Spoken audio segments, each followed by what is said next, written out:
Llega el momento de salsa, cultura y algo más con David Atanasio, destacado cantante y productor. Miércoles de salsa, cultura y algo más, 8 de la noche. Comenzamos. Es el programa Salsa, cultura y algo más. Dímelo, David. ¡Vamos arriba!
My mother holds her accent like a shotgun with two good hands. Her tongue all brass knuckle slipping in between her lips. Her hips are all laughter and wind clap. She speaks a sancocho of Spanish and English, pushing up and against one another in rapid fire. There's no telling my mother to be quiet. She doesn't know quiet. Her voice is one size better fit all, and you best not tell her to hush. She waited too many years for her voice to arrive and be told it needed housekeeping. See, English sits in her mouth premixed. So strawberry becomes a strawberry, and cookie becomes a cookie, and kitchen, PJ, and chicken all sound the same. My mother never says yes. She says, aha! And suddenly, the sky in her mouth becomes a Hector song. Her tongue cannot lay itself down flat enough for the English language. It got too much hip, too much bone, too much conga, too much cuatro, two-step, got too many piano keys stuck in between her teeth. It got too much clave, too much hand clap, too much salsa to sit still. Be an anxious child wanting to make Play-Doh out of concrete. English be too neat for her kind of wonderful. Sometimes our hands are all we got. Her words spill in conversation between women whose hands are all they got. Their accents remind them that they are still Isla, still Boba, still Plena, say Wepa, and a stranger becomes an hermano. Say Dale, and a child becomes a family reunion.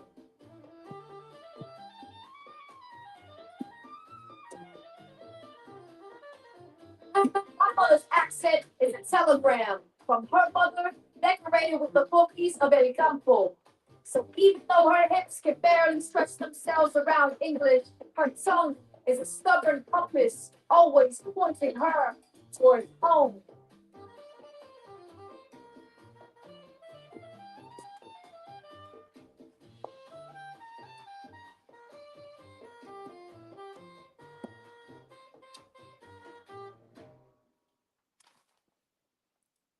Saludos, mi gente, muy buenas noches.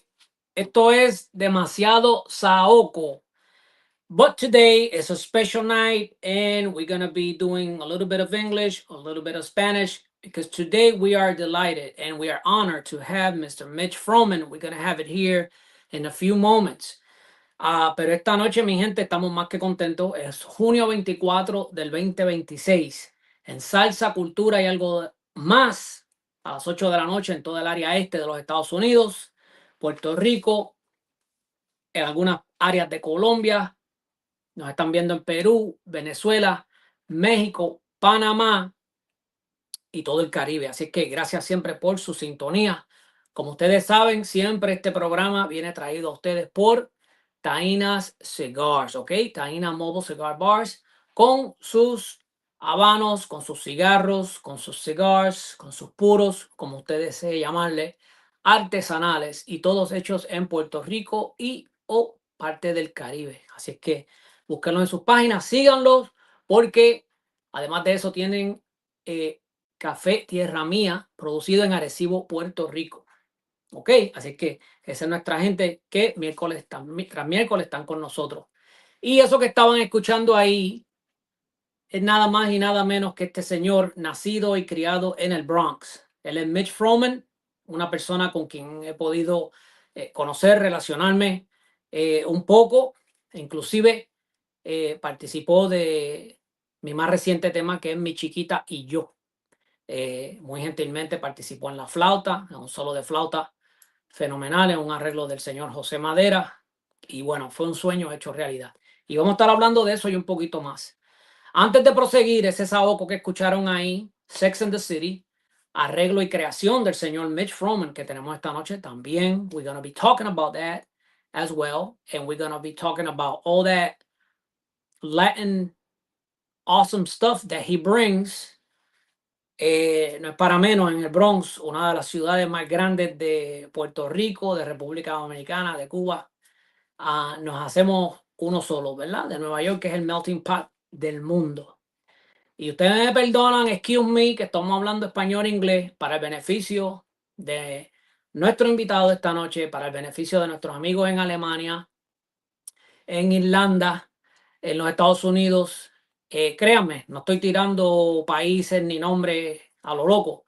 Nos ven, nos siguen, nos hemos unido a través de las redes sociales, a través de los instrumentos, a través de la música. Hemos creado relaciones, claro, aquí también, en lo local, en el Caribe, donde quiera que nos están siguiendo. Así que gracias por su apoyo, gracias por sintonizarse, gracias por sacar provecho de las redes donde nos vamos uniendo, la música que nos une es un lenguaje universal. Y esta noche es una de las pruebas. Este disco, aunque tiene unos cuantos años, este disco es tremendo. Este disco tiene tremendo saoco, tremendos músicos y vamos a estar hablando de eso. Vamos a estar hablando mucho más de eso. Pero antes de traer a mi invitado, yo quiero presentarle un video que acaba de salir hoy donde yo participo y quiero compartírselo para que se lo disfruten. Lo hicimos con mucho cariño, mucho amor, con un mensaje bien positivo, bien bonito. Invitación del señor Eric Maldonado y su Paris All Stars. Así que vamos a verlo, este videíto, y regresamos con ustedes y con nuestro invitado.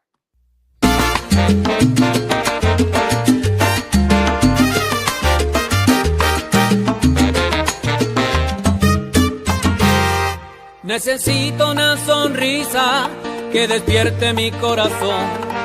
Una de esas que no avisa y te ataca de sopetón. Yo quiero reírme como antes no lo he hecho. Hoy quiero sentirme con algo grande en mi pecho. Hoy quiero disfrutarme cosas simples de la vida. Al fin poder comportarme sin que gente esté ofendida. Solo quiero gozar en este día como si no hubiera uno más. Liberarme de la melancolía y rehúsa dejarme en paz. Hoy quiero divertirme sin hacer nada complicado. Sencillamente sentirme de la vida enamorado. Voy a soltar carcajadas, se escuchen a la distancia, que sean liberadas de la prisión de mi garganta. Hoy quiero una sonrisa que no sea programada, una franca y sencilla que sale de la nada. Hoy quiero divertirme sin pensar en el mañana, olvidar los días tristes, tirarlos por la ventana. Hoy quiero una sonrisa que no sea programada, una franca y sencilla que sale de la nada. Abrazar y que me abracen al llegar a las entradas, que conmigo relajen soltando carcajadas.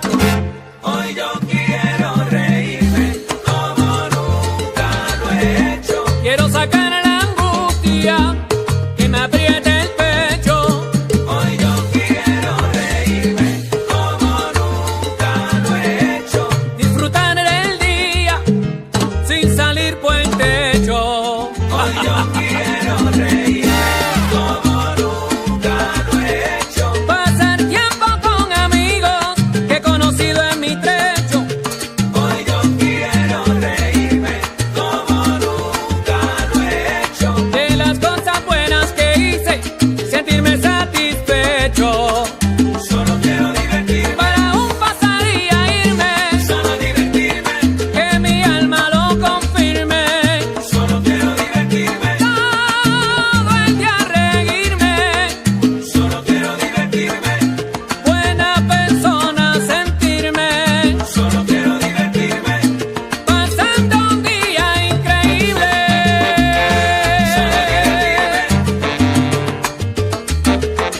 Solo quiero divertirme. Aquí David con Paris All Stars, repartiendo cariño. al mundo entero.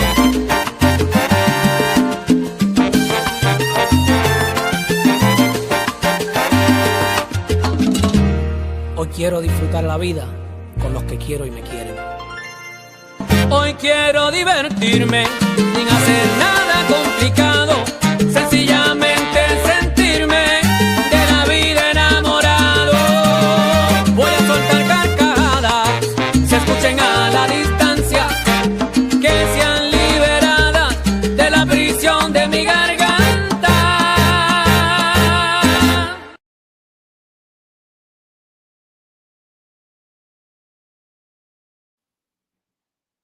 Bueno, mi gente, ahí lo tenían. Ese video que quise compartir con ustedes acabado de salir en el día de hoy. Así que, sin más ni menos, vamos a traer a nuestro amigo, a nuestro invitado de hoy. Let's bring our guest tonight, Mr. Mitch Frohman. Let's see if he's there. Mr. Frohman, how are you? Can you hear me? Yes, David, I hear you. And that video, you sound great on the video there. Well, thank you very much. Thank you. What an honor. But I played your music before, and that really sounded awesome. My wife heard it all the way across the living room, and she said, "That sounds phenomenal." I said, "That's my guest tonight." So thank you. I'm honored and thrilled to have you here tonight, you sir. Picked a good wife. I'm sorry? You picked a very intelligent wife. Oh yes, and she can dance. I cannot. I can sing, and she can dance. So that's a great combination right there. So thank you, Mr. Frohman. Again, I'm thrilled and honored. You've been so gracious accepting my invitation. I know we were working a while to do this. I know Sure. you've been very busy. No. This is things like this are very important. Like we have to help the way the business is. We have to help each other out with our respective careers. I agree 100%. So let's start by your growing up. Where were you born? Bronx, New York. Well, I'm from the Bronx. I grew up in the Bronx, but the day that my mother gave birth, my father was in the Army at Fort Dix Army Camp. He was stationed there, during the Korean War, and my mother happened to be with him that day and gave birth. So I was born at Fort Dix Army Camp, but then a day or two later, I was back in the home in the Bronx where we grew up. So my passport says Fort Dix Army Camp, but I'm not from Jersey. I'm from the Bronx. Okay. So you were born in Jersey, but brought real quick to the Bronx. Yeah, like I said, so you can say that you're from the Bronx. At Fort Dix Army Camp during and my mother happened to be with him that week, and so I was born where she was, obviously. Well, but that's good because your dad was there. I mean. Yes, yeah, right. It would have been hard for me to be born where my mother wasn't, and father. That's a dad joke. Okay, but they call you. Let me get it right. They call you the Silver Sword from the Bronx, if I'm not mistaken. The Silver Sword. I never saw it. I'm not sure. I've been called many things, but I mean, I'm from the Bronx. I grew up in the Bronx. My whole embodiment is from growing up there in the neighborhood. I started playing music, as a kid in the public school system. I haven't heard the Silver Sword, but I'll take it. Oh, okay. I'm pretty sure I read it somewhere because I'm not that creative. But anyways, so tell me how since when you can remember that you had a passion for music and that's what you wanted to do, and did you discover right away if it was the sax, if it was the flute, both at the same time? Was it something else? Tell me. Actually, it was neither. I mean, when I was really little, I guess from some other relative, my parents had an accordion in the house. Wow. And so when I was just like really little, like element, maybe like 4, 5, 6 years old, whatever, just fiddling around with that. And then when I was growing up in the public school system, there was music programs.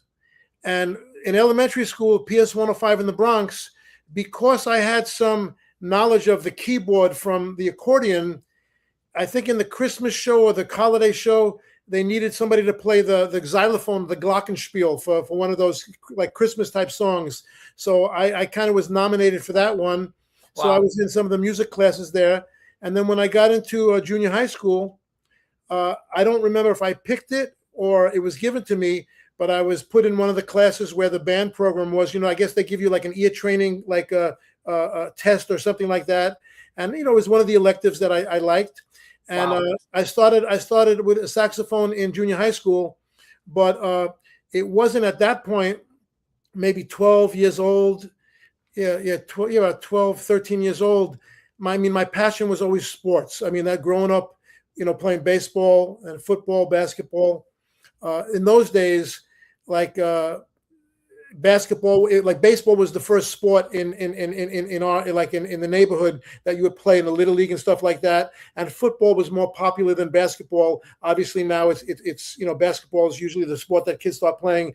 And Right. then of course I got into basketball and the three major sports. And when my dreams of I was very good, but not on a pro level.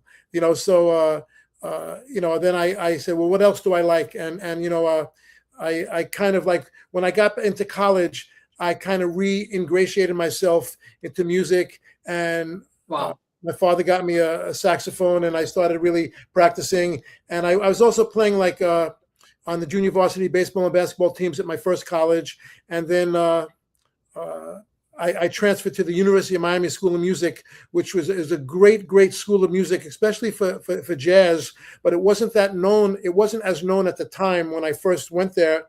Now it's world famous institutions for music schools. On par with Berkeley and Manhattan School of Music and things like that. Wow. But So you made it popular once you got out and you succeeded. You made it. I was a stark beginner. In fact, I tell people, if I were to apply now at the level I was then, I wouldn't get in. But they needed students then. There was like other students when I first went there, was like these, the world famous guitar player Pat Metheny and other people. Jaco Pastorius was down there, but nobody. This was before Weather Report, so Wow. Everybody was better than me, which was a great thing for me, just to be absorbed with all that stuff. But basically, I played all through junior high school. I kind of let it go during high school and just playing sports. And then I picked it back up in college, and I really worked my butt off. And then after college, I got a job my first summer after college, a couple of hours north of New York City. There's an area called the Catskill Mountains where there was a lot of hotels, and there was, there would be entertainment, and they all had bands. And I was playing at a small hotel with a piano player, just playing tunes for some elderly people. But down the road was one of the major hotels called the Pines Hotel. And the Joe Cuba Sextet was up there for the summer. This was 1975. Wow. So we would finish before midnight in my hotel. It was mainly like a really elderly crowd. Myself and the piano player playing, Hello Dolly and Autumn Leaves and just regular American standards. But American standards. It was great training just to be playing and getting paid as a professional as kind of my graduate school. And it was kind of a popular area at that time too. Very The popular. Catskills. Very popular. Now, before we continue, you're Jewish descent, right? If I'm not mistaken. I grew up in the Bronx. My family was not overly religious, but both my mother and father grew up Jewish in different neighborhoods in the Bronx. No, I understand, but here's what I like to link it. We have people like Louis Kahn, right? Also Larry Harlow, Andy right. Harlow, his brother. Who else? I think there's a few out there. Barry Rogers, of course. So what a great contribution from that community right there. It didn't make a difference, like with the band leaders, like with Eddie Palmieri, with Barry Rogers, or Larry Harlow was a band leader, but Louis Kahn, who was in the Fania All Stars, who was with Ruben Blades, and who was with Tito Puente with us, they just cared if you could play.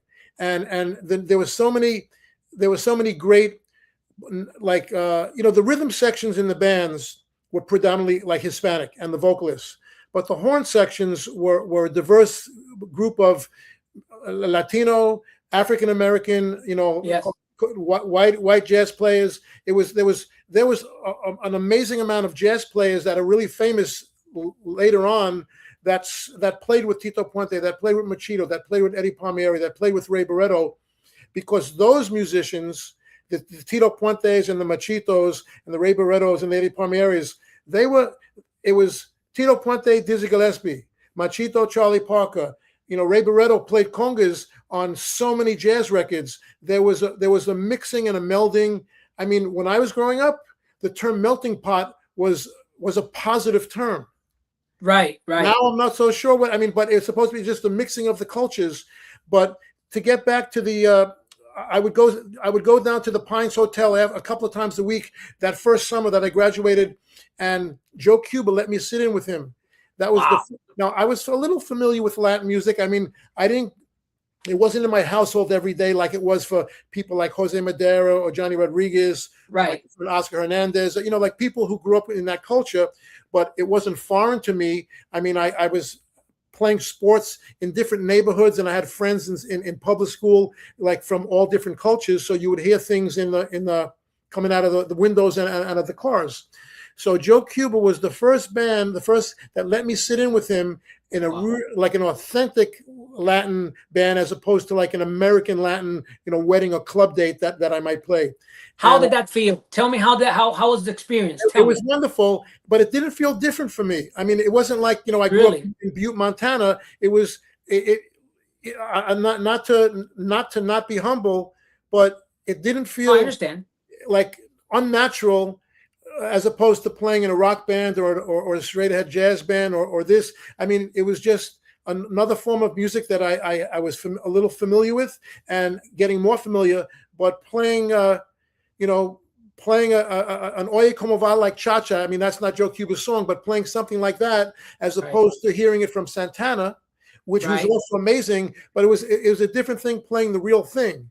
And Joe's band at that time, I mean, I didn't really know them personally, but I'm always indebted to, you know, may he rest in peace, that the people like Joe Cuba and Jimmy Sabater and Willie Torres, who was one of his, and those people, and Cheo Feliciano allowed me to share the stage with them as a kid and to play. And so then when I came back from the Catskill Mountains after the summer, I started, you know, I was trying to do anything, you know, sitting in with people, playing, going to listen to music. And I ran into a saxophone player who's a world-class saxophone player. His name is Roger Rosenberg, who had played with Tito Puente, who had played with Mongo Santamaría. And he's been playing, I think for the last 25 years, or 30 years, he's been playing with Steely Dan, touring the world. But he's a great, well, you know, that picture is from, we did a concert outside the World Trade Center back in the 70s. Look at that. Yeah. I'm gonna be rolling some pictures while we talk, so people can get a feel, and we have evidence that all the people, you know, for the people that don't know you, because of course, you know, you have your own project, but a lot of times, and again, this is why I do this show, because, and I cannot stress it enough, where I like to bring the people that make the front artists or the front singers or the whole band make sound good. You know, I want to show them all the gears that go into that fine Swiss watch, if you would. You know, I'm committed to that. I'm passionate about that, and that's why I like to show the picture, so the people that don't know you, haven't heard from you, they know where you come from and what you've been doing for the last 50 years at least. Yeah, 50 at least, because I started playing with Tito in 1976, so it'd be a little more than 50, because I had been I was, you know, like I first started like subbing, like not subbing, but sitting with Joe Cuba, and then I was subbing with Tito, subbing with Charlie Palmieri, subbing with Kako Bastar. But so anyway, this musician Roger Rosenberg who already played with Tito in the early 70s, had mentioned that, you know, the Tito Puente is you know, they have a sax section and they're playing every night, and, you know, truthfully the pay is very low, so they're always needing subs and stuff like that. You know, you can use my name to introduce yourself. So I just did some homework, and I kind of found out this before the age of the internet, and I had to find out like where they're playing. It's not really advertised on maybe in the English language newspapers or the ones I was reading, or you know, AM FM radio, or else I wasn't aware of it. And I was, you know, I found out where they were playing, and I kind of went into one of the places, and I introduced myself. And one of the guy with Tito's partner was the original trumpet player in the band, Jimmy Frisara, who basically ran the band behind the scenes. And it's unfortunate that he's gotten lost in the history, because he died prematurely in the early 90s. And so those last 10 years that Tito was alive, and really, I mean, even though Tito was so popular and it was amazing, but those last 10 years after the movie The Mambo Kings brought even more worldwide acclaim and exposure. And he was with Tito Puente in the Pupi Campos band in the late 40s, and then they both left and they formed a group called the Piccadilly Boys, I think in 1948, 49, and when it was just three trumpets, and he basically ran the band. And obviously Tito was the leader, but he was the boss behind the scenes, of course. But the most incredible, wonderful human being in the world. Tito trusted him unconditionally. That's what I've heard many stories. Yeah. And here today, I want you, if you're willing to commit to help me bring Jimmy's name to where, to the most that we can reach.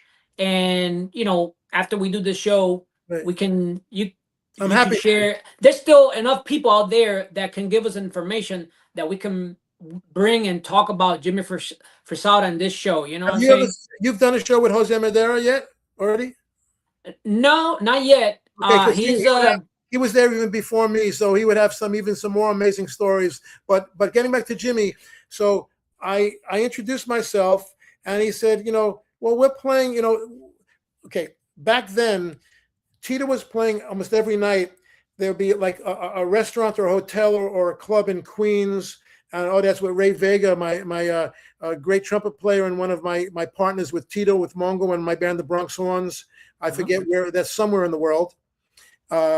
And so, and then on Tuesday, we might be in a place in Long Island. On Wednesday, at a place in Manhattan, the Corso. Oh, that was, wow. There's some amazing musicians. I had a big band back in the early 80s, starting from my right, which is, if you're facing at the left, is Louis Bauzo on bongos, Jose Madero on congas, Nicky Marrero on timbales, Mikey Collazo was on trap drums. Behind me, you could barely see me, has a white shirt on. A great trumpet player that I haven't seen in years, Mr. John Dirth. Another great trumpet player next to him with glasses, Mr. Spanky Davis. Then there was a baritone player who moved years ago to Australia, who used to sub in the bands, and he also played with Machito, Steve Giordano. And then on the alto sax is the legendary Bobby Porcelli, who's been a mentor to every musician that's come after him and who's still with us. And then behind him is a great bass player, Eddie Resto, who's now living in Los Angeles. And on the extreme right is Joe Manazzi, who was my partner in the band. Wow. At this time, he was playing piano and doing the arrangements, but he is one of the original trumpet players with Typica 73. And then as he kind of, there were some physical problems with his embouchure with the trumpet, and so he migrated over to piano and arranging, and he still does that to this day. That was a band. He played with the Kimbals as well, recorded and then played with the Kimbals. Yes. And he's another a musician deserving wider recognition. This is a and band. There you are, since you know that you're backed up by all those wonderful musicians, there you are posing like you're going to war. And that was the New York Salsa Jazz All-Stars. But anyway, getting back to Jimmy, he invited me. He said, listen, we're playing here. Why don't you come out? Maybe you can sit in the last set. In those days, they would pay like in those I say American, I mean, Latin music is American music, and Latin culture is American culture, the Americas. But just for argument's sake, the American clubs, and they would have Latin night, and then on the weekends they would be all like the Latin clubs with the salsa Friday, Saturday, and Sunday. And in those days, the terminology for that, and the people that played with those bands would understand, it was called the Cuchifrito circuit.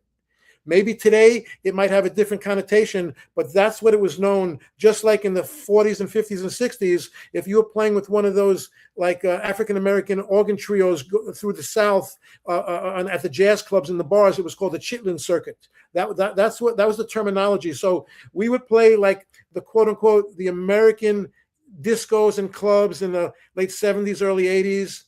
And then on the weekends, the Cuchifrito circuit. So we were always busy. So Jimmy let me sit in with him, and then with the band. And then I would come out. I would sit for 2, 3, 4 hours, and then one of the guys would let me kind of sit next to them, maybe the last 1 or 2 tunes when maybe the restaurant was emptying out.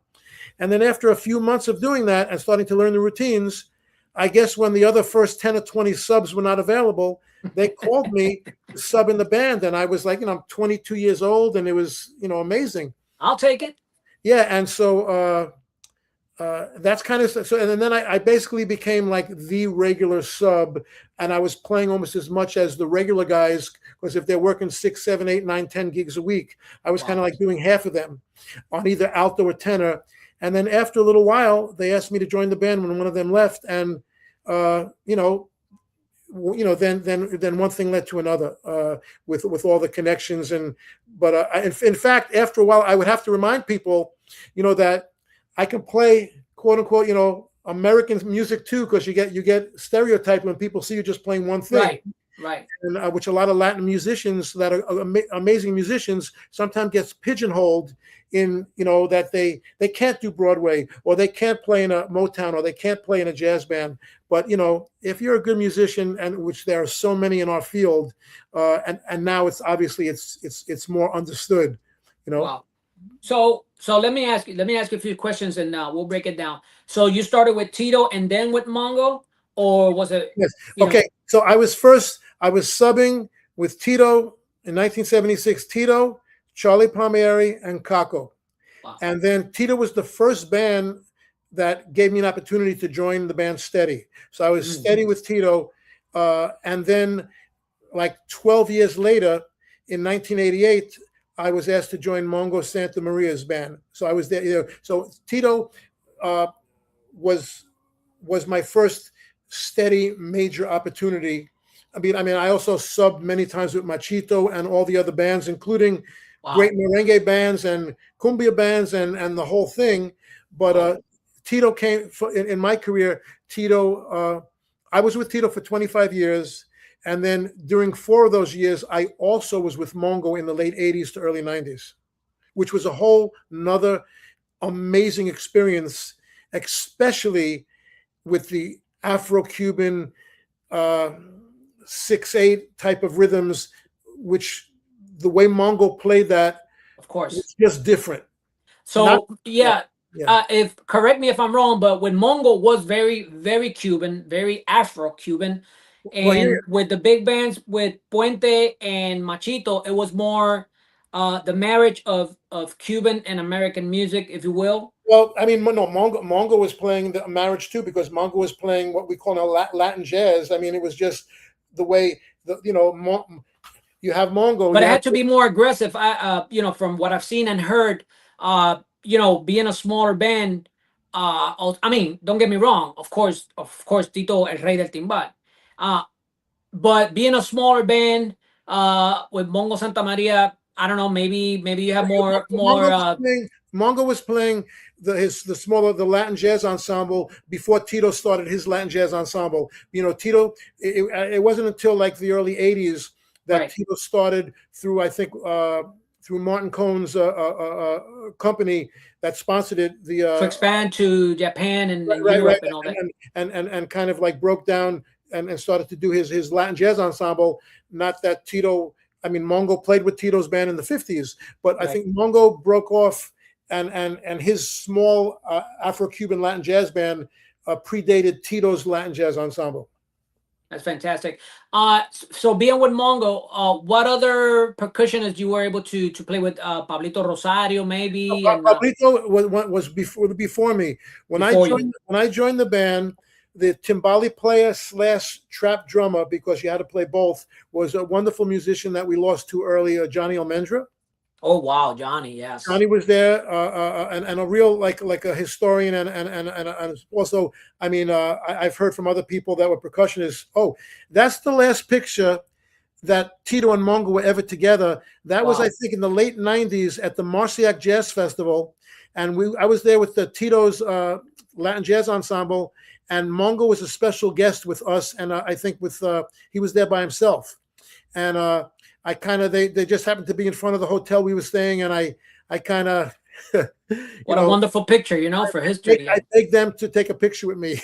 There you go. And this picture, this one I rescued from a friend of mine in New York. I don't know if you ever met him. His name is Jose Santos. He He used to go to Berlin, and even he turned 91, so Oh, he that's definitely was at the Palladium. You know what, David? I could have sent this to you. I mean, No, but I mean this one right here. This one I sent you. This one right now, or with This Mongo? particular, yeah, this particular. Yeah. So Mr. Jose Santos, he's got an album of phenomenal pictures, and this was one of them. And of course, I recognized you. Right. I believe Johnny Almendras on timbales there. I could Johnny's be on wrong. timbales, and the bongo player, and also he also played the shake it and the the other the African Afro-Cuban percussion instruments, and also Right. sang folkloric. His name is Nenge Hernandez, a Cuban American who's living in Los Angeles for many years, and Nice. he was wonderful. And then of course on behind me is a much younger Ray Vega, wonderful Wow. trumpet player who's now the head of, I think, the head of the jazz department at the University of Vermont. And Look at that. he's a wonderful a wonderful resource and musician in this field. And then Fantastic. Bobby, of course, Mongo Santamaría in front. yeah, Mongo. And the thing is with Mongo, we would stand. I mean, the way that picture is taken, it looks like we're behind Mongo, but it's really like the line of the horn section. Yes. Going across this front of the stage with Mongo. It's just the way that the angle of the picture. Yeah. So with Mongo, it was a different, like with Tito, the horn section was behind Tito and the rhythm section. And by, Tito, of course, Mongo was the star, but Tito was the star, and everything was just totally, like from the get, like exciting, like, and everything like that. Even though, of course, we had amazing boleros that we played with Lauper and Celia Cruz, but for the most part, it was like, like a really exciting a big band. And with Mongo, it was more the feeling if you were playing, say, with Horace Silver's group or Art Blakey's group, where it was more of a jazz band feeling as far as extended horn solos and while we did play things that were danceable and more typical, it was more like just the jazz clubs and the jazz festivals, That's fantastic. And I really, it was really a period of growth where you can take extended solos on Mongo's tunes like Afro Blue or Watermelon Man and stuff like that, and really grow. And in Tito's band, there was I did the typical flute solos in his big band, and so there was a lot of extended solos of that, which allowed me to grow also. I mean, it was amazing. I feel so fortunate I got a chance to court the last generation of those great masters, and we're just trying to continue that. And we're not reinventing the wheel of what we're doing now. I mean, between some of the bands that I lead, like I lead or co-lead the Mambo Legends, the Bronx Horns, my small group Latin Jazz Quartet, the Grammy Award-winning Spanish Harlem Orchestra, which is going on now for 25 years and continuing this great tradition. What a great job! But like I said, it's the Mongos, the Titos, the Machitos, the Celia Cruz, the Barrettos, the Palmieris. It was. I'm just glad Joe Cuba. I'm so fortunate to have caught that last generation while they were still on this planet. Well, I feel fortunate that you were so gracious to accept my invitation to record on my latest track that I wanted to recreate. I wanted to feel, I wanted to experience at least the best to my ability, and with the help of you, Mr. Madera, to have a feel of that. And you guys graciously, Madera made the arrangement, and you contributed with the flute solo, which today, I hear it, and I just go to a different dimension. So I'm very grateful. I'm forever grateful. Now, like I said, I'm committed to not forget even the ones that already passed but left a great legacy. And I have a picture of you here of two giants. Oh yeah, the Gonzalez brothers. Well, I like that one. I like that one because I'm skinny. No, I'm just yeah, like Andy and Jerry. I mean, what can you tell me about them?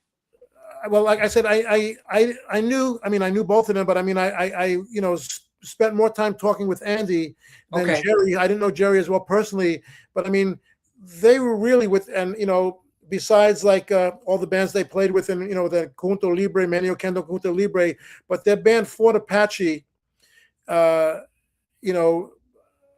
guess it was technically Jerry was the leader, but that's really influenced so many people and so deep. That was a real, if we're using the term Latin jazz or Afro-Cuban jazz or whatever you want to, I mean, that was a real Latin jazz, Afro-Caribbean, Afro-Cuban band that really broke so much ground by stuff that they did, Rumba para Monk and a whole bunch of other things. I mean, the river is deep. Rio ta hondo, Rio ta hondo. Yo quiero. Let me tell you, I'm going to break this news right here to you. I know you're going to appreciate it, and everybody that is. Today, I made contact with Frankie Rodriguez's brother, and he's going to be on the show. And we're going to talk and do a post tribute to Frankie Rodriguez, which was part of the Fort Apache band. Yeah. So Larry Harlow's band and many other things, Palmieri and many other things. You know what the sad thing? The sad thing is that it hurts. These guys should still be here. And so, for everybody else that's listening, in fact, and before I forget, I see that my good friend, my very good friend, Chegue Matraya, Hector Davila, just says hello. He's one of the guys that is just a real guy, like a true guy in this music and business, and a good human being. And he's one of the guys that's keeping this stuff alive, and he has a good head on his shoulders, and he has a good heart. We've been communicating too, and anyway, who knows what the future brings. We're back with about Andy and Jerry. I mean, without going into too much, they should still be here, and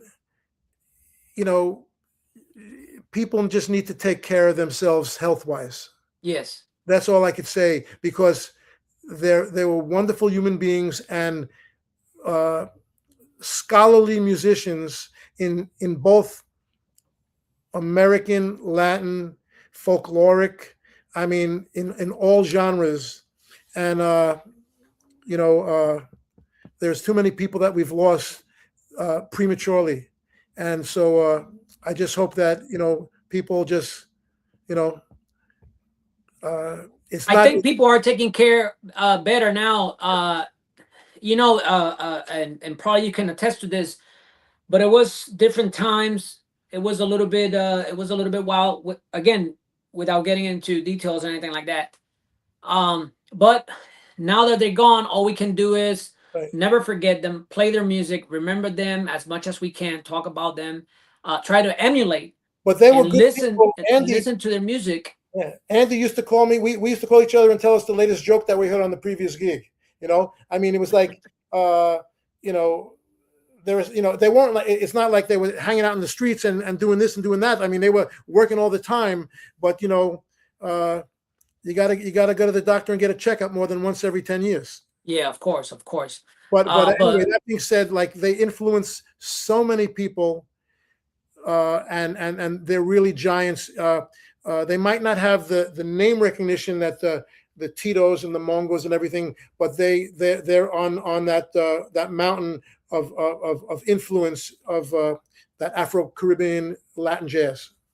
I've been hearing different stories from different people that started or sparked in their house. When they talk about Los Hermanos Gonzalez. Well, Joe Manazzi, that was in that big picture before, he was in that group where they used to have, I think, in the Bronx, it was on a Gildersleeve Street that where they had an apartment, the Gonzalez brothers' family house or apartment, and there was, jam sessions and then listening to records and then, learning about this music and everything like that. So but that was just a little before me, that was like, I kind of like came like right after that, that group, that you're talking about. It's just fantastic musicians that came out of that area. not to ignore or diminish any other area. What I'm saying is that it's so much happened in New York, and so Yeah. many fantastic, music and people, and such talented people. That is I mean, it's just incredible. We There were keep bands playing like clubs every single night, and one of the things that I made, like I was one of the younger guys in the band, and so let's say when I first joined Tito, we played a place. There was a place called Myrtle and Wyckoff called Casa Borinquen in Brooklyn. They would have on Saturday, they'd have 7 bands for $7. And, it'd be like Tito, it could be Hector Lavoe, then it could be a merengue band, it could be a charanga band, it could be a cumbia band. And, on the breaks, I would listen to the flute player in the charanga band, Jose Fajardo, Eddie Zervigon for Orchestra Broadway, a young Nestor Torres with Típica Novel. Or I listened to the merengue bands. In fact, in the late '80s, I got a chance to play for 6 months with Millie Jocelyn and Los Vecinos, and it really educated me on playing that style, which I still love to this day. And los cachimbos. and it wasn't.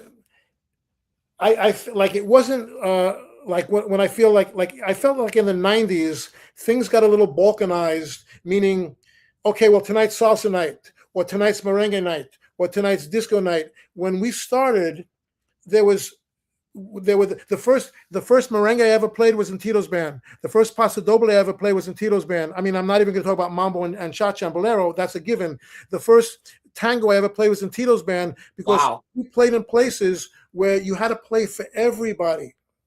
And did you get dancers? Did you get people to the dance floor and to dance all those rhythms? And nobody complained if the song went more than 4 minutes. And you know what? Everybody's not a great mambo dancer, but some people, it was easier for them to dance a bolero or this. And people, if people didn't dance that number, then they sat and talked and listened. There would be people in the front of the stage watching. There would be people in the middle of the ballroom dancing, and there'd be people at the end of the ballroom like talking. And even there were charanga bands that would play a bolero or a merengue. When I played for 6 months with Millie Jocelyn and Los Vecinos, she would put a salsa number in the set, or a bolero. It was everybody. Yes, they had their specialties, but it wasn't so segregated musically.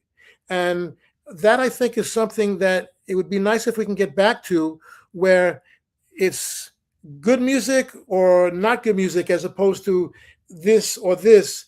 And of course, everybody has their preferences, but the musicians. But you're playing a little bit for everybody. Right. For the musicians that are, like now with a lot of the bands that I do, I'm also playing some of the typical flute solos, but I got a chance to do that in the bands. When I play sometimes with my bands and we play a merengue, I know how to play the jaleos, which are those merengue figures on the saxophone that everybody that's played in Latin bands doesn't always have a chance to learn.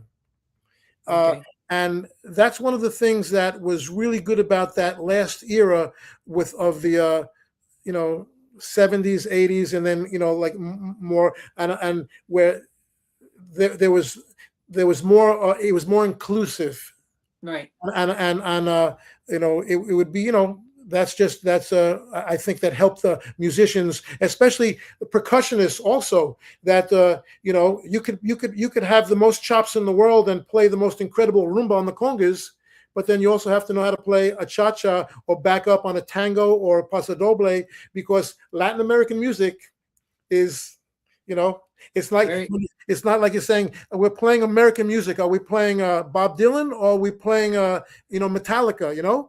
It's the same thing. Latin American music is not one thing. It's people have to understand that and I say this when we do musicality workshops for the dancers. And you could go online and Google Tito Puente Celia Cruz La Palabra Salsa, where they talk about what the word means to them. It was the best marketing term in late 60s, early 70s of the companies and the DJs to promote this wonderful music. But Tito Puente used to say, I'm playing this song in 1955, and now in 1995, they call it salsa. It's the same Babara Batiri or Juventud del Presente. And what are they going to call it in 50 years? It's still the same stuff. But of course, they grew. It was. You kind of know what it means, but it was not like when I go to some of these festivals and they say, well, in this dance in this hall it's a salsa room, and in this hall it's Cuban dancing room, and it's like, you know what they mean, but it's like I'm just repeating what I've heard Tito and Celia and Ray Barretto and these other great and Mongo repeat, and so those the era that I come from, and we're just trying to continue this great music. Of course. Now, I want to, if I may say it in Spanish, I'll go slowly. I know you understand because you've been. You've been hanging out. Spanish. The funny thing is, like the Celia Cruz's favorite line was like when she's being interviewed in a jazz festival. My English is not too good looking. Right. So my Spanish is not too good looking. My kids have better accents than me because their mother was from Puerto Rico, and so they have a better accent, but I could speak conversational Spanish, obviously, and I could understand as long as you don't speak too fast. No, of course. So I'm gonna do this for the benefit of some, but I'm gonna go slow so you can understand, and I know you will because we're gonna be talking about you. Pero el maestro Mitch Frohman aquí, quiero darle solamente una idea de las personas con quien ha tocado y ha grabado y ha trabajado, como él mencionó, Millie, Jocelyn y los vecinos. Oh, yeah. Una de las mejores bandas. Eddie Palmieri, Mongo Santamaría, Tito Puente. Por el lado de los americanos, con Paul Simon, David Byrne, Cyndi Lauper, Blood, Sweat and Tears, el grupo. A couple of weeks. I subbed with them for a couple of weeks when they were on tour. I mean, este señor ha hecho de todo y por supuesto, pero tenemos que darle las gracias aquí que está en vivo, tenemos que darle las gracias. ¿Por qué? Porque ha demostrado su amor y su pasión por la música latina también, la música que nos identifica. Y lo hace con tanto respeto, lo hace con tanta pasión, con tanta dedicación. Y yo creo que un 75 o un 80% de la música que hace o de la más que se envuelve es esa. You correct me if I'm wrong, but 75-80% of the music that you play most of the time is Latin music. Well, yeah, I mean, I graduated college in '75, and then my first job out of college was in that small hotel in the Catskill Mountains with a piano player, just playing like tunes, Fly Me to the Moon, Hello Dolly, and stuff like that. And then I got a chance to sit in with Joe Cuba, which we had spoke about before. And I'm just reading the comment about Dizzy Gillespie, and the funny thing, Tito used to say the same thing, that Tito, when I first joined Tito's band, for me, the music came a little more came natural. I mean, I'm lucky, I guess. It felt as natural as if I was phrasing swing music, and then now playing Latin, I'm phrasing it differently. But maybe because I was sitting right in front of Jimmy Frisara, who had set the phrasing for the band when he was the original lead trumpet player, so it was right in my ear. But Tito used to say that it was easier for a good Latin musician to play quote unquote American music than for an American drummer to play Latin music. And at first, I'm not talking about, like I said, I'm 21, 22 years old. So I said, why would it be more difficult? It just depends on the musician. But over the years, it definitely is. When I do clinics around the world, I'll go to, and I'm sure all these other great musicians that I play with that do the same types, do these workshops and everything. And you'll go to a school, whether it's a professional band or a college band or a high school band, and they're playing these great arrangements. Count Basie, Duke Ellington, Thad Jones, Mel Lewis, all these things with lots of horn solis and lots of stuff. And then we'll bring a tune. I'll bring an arrangement like Hong Kong Mambo or Ran Kan Kan, or some things that don't have 1,000 notes in them, and they look at the paper and say, "Well, this is easy." But they don't then. But then after a few minutes, they don't realize how hard it is for the bass player just to go one, boom, boom, boom, boom, boom, boom, and to play it with swing over like 4, 5, 6 minutes, and for the percussion to swing, playing the patterns that look simple on paper but are not simple to play with the correct feeling. And so that quote that that I'm reading that from Dizzy, I heard that from Tito Puente's mouth. But not necessarily, I mean, Tito had Latin and American and non-Latin players in the band, but he was talking about more like stylistically, and people should know that while Tito Puente is as proud of being a Puerto Rican as possible, he was born in Harlem Hospital. He wasn't born in Puerto Rico. So that's one of the, and his favorite drummer, I'm only saying this because I heard it from his mouth, was Gene Krupa. Like Tito was a fan of, like, they grew up in the same neighborhoods as the black jazz musicians. It was maybe one side of Spanish Harlem, and then across the other side of Harlem was more African American, but they intermingled with each other. And, the musicians, the Charlie Parkers, the Dizzy Gillespies, and were friendly with the Tito Puentes and the Mongos and Machitos, and musicians played in each other's bands. And the Palladium, which was called the home of the Mambo with the big three, Tito Puente, Tito Rodriguez, and Machito, was around the corner down the street from Birdland, which was the preeminent jazz club. And they used to hang out with each other. And like I said, it was that was one of the reasons why the music kind of came together so much, like in New York at that time. Although, like, originally, like, obviously from Cuba, and then if you go way back, like the drummers from Africa, and then, without getting too much into it, depending on, the terror of the slavery, whichever one slave ship went to Dominican Republic, one slave ship came here, one slave ship came there from one part of Africa. So there's different languages and different rhythms in each of the Caribbean islands because of stuff like that. And then it kind of melded when it kind of came, up through New Orleans and then up to New York. Yeah. But that's a discussion for another day. What was your original question? Never mind. Let's keep going.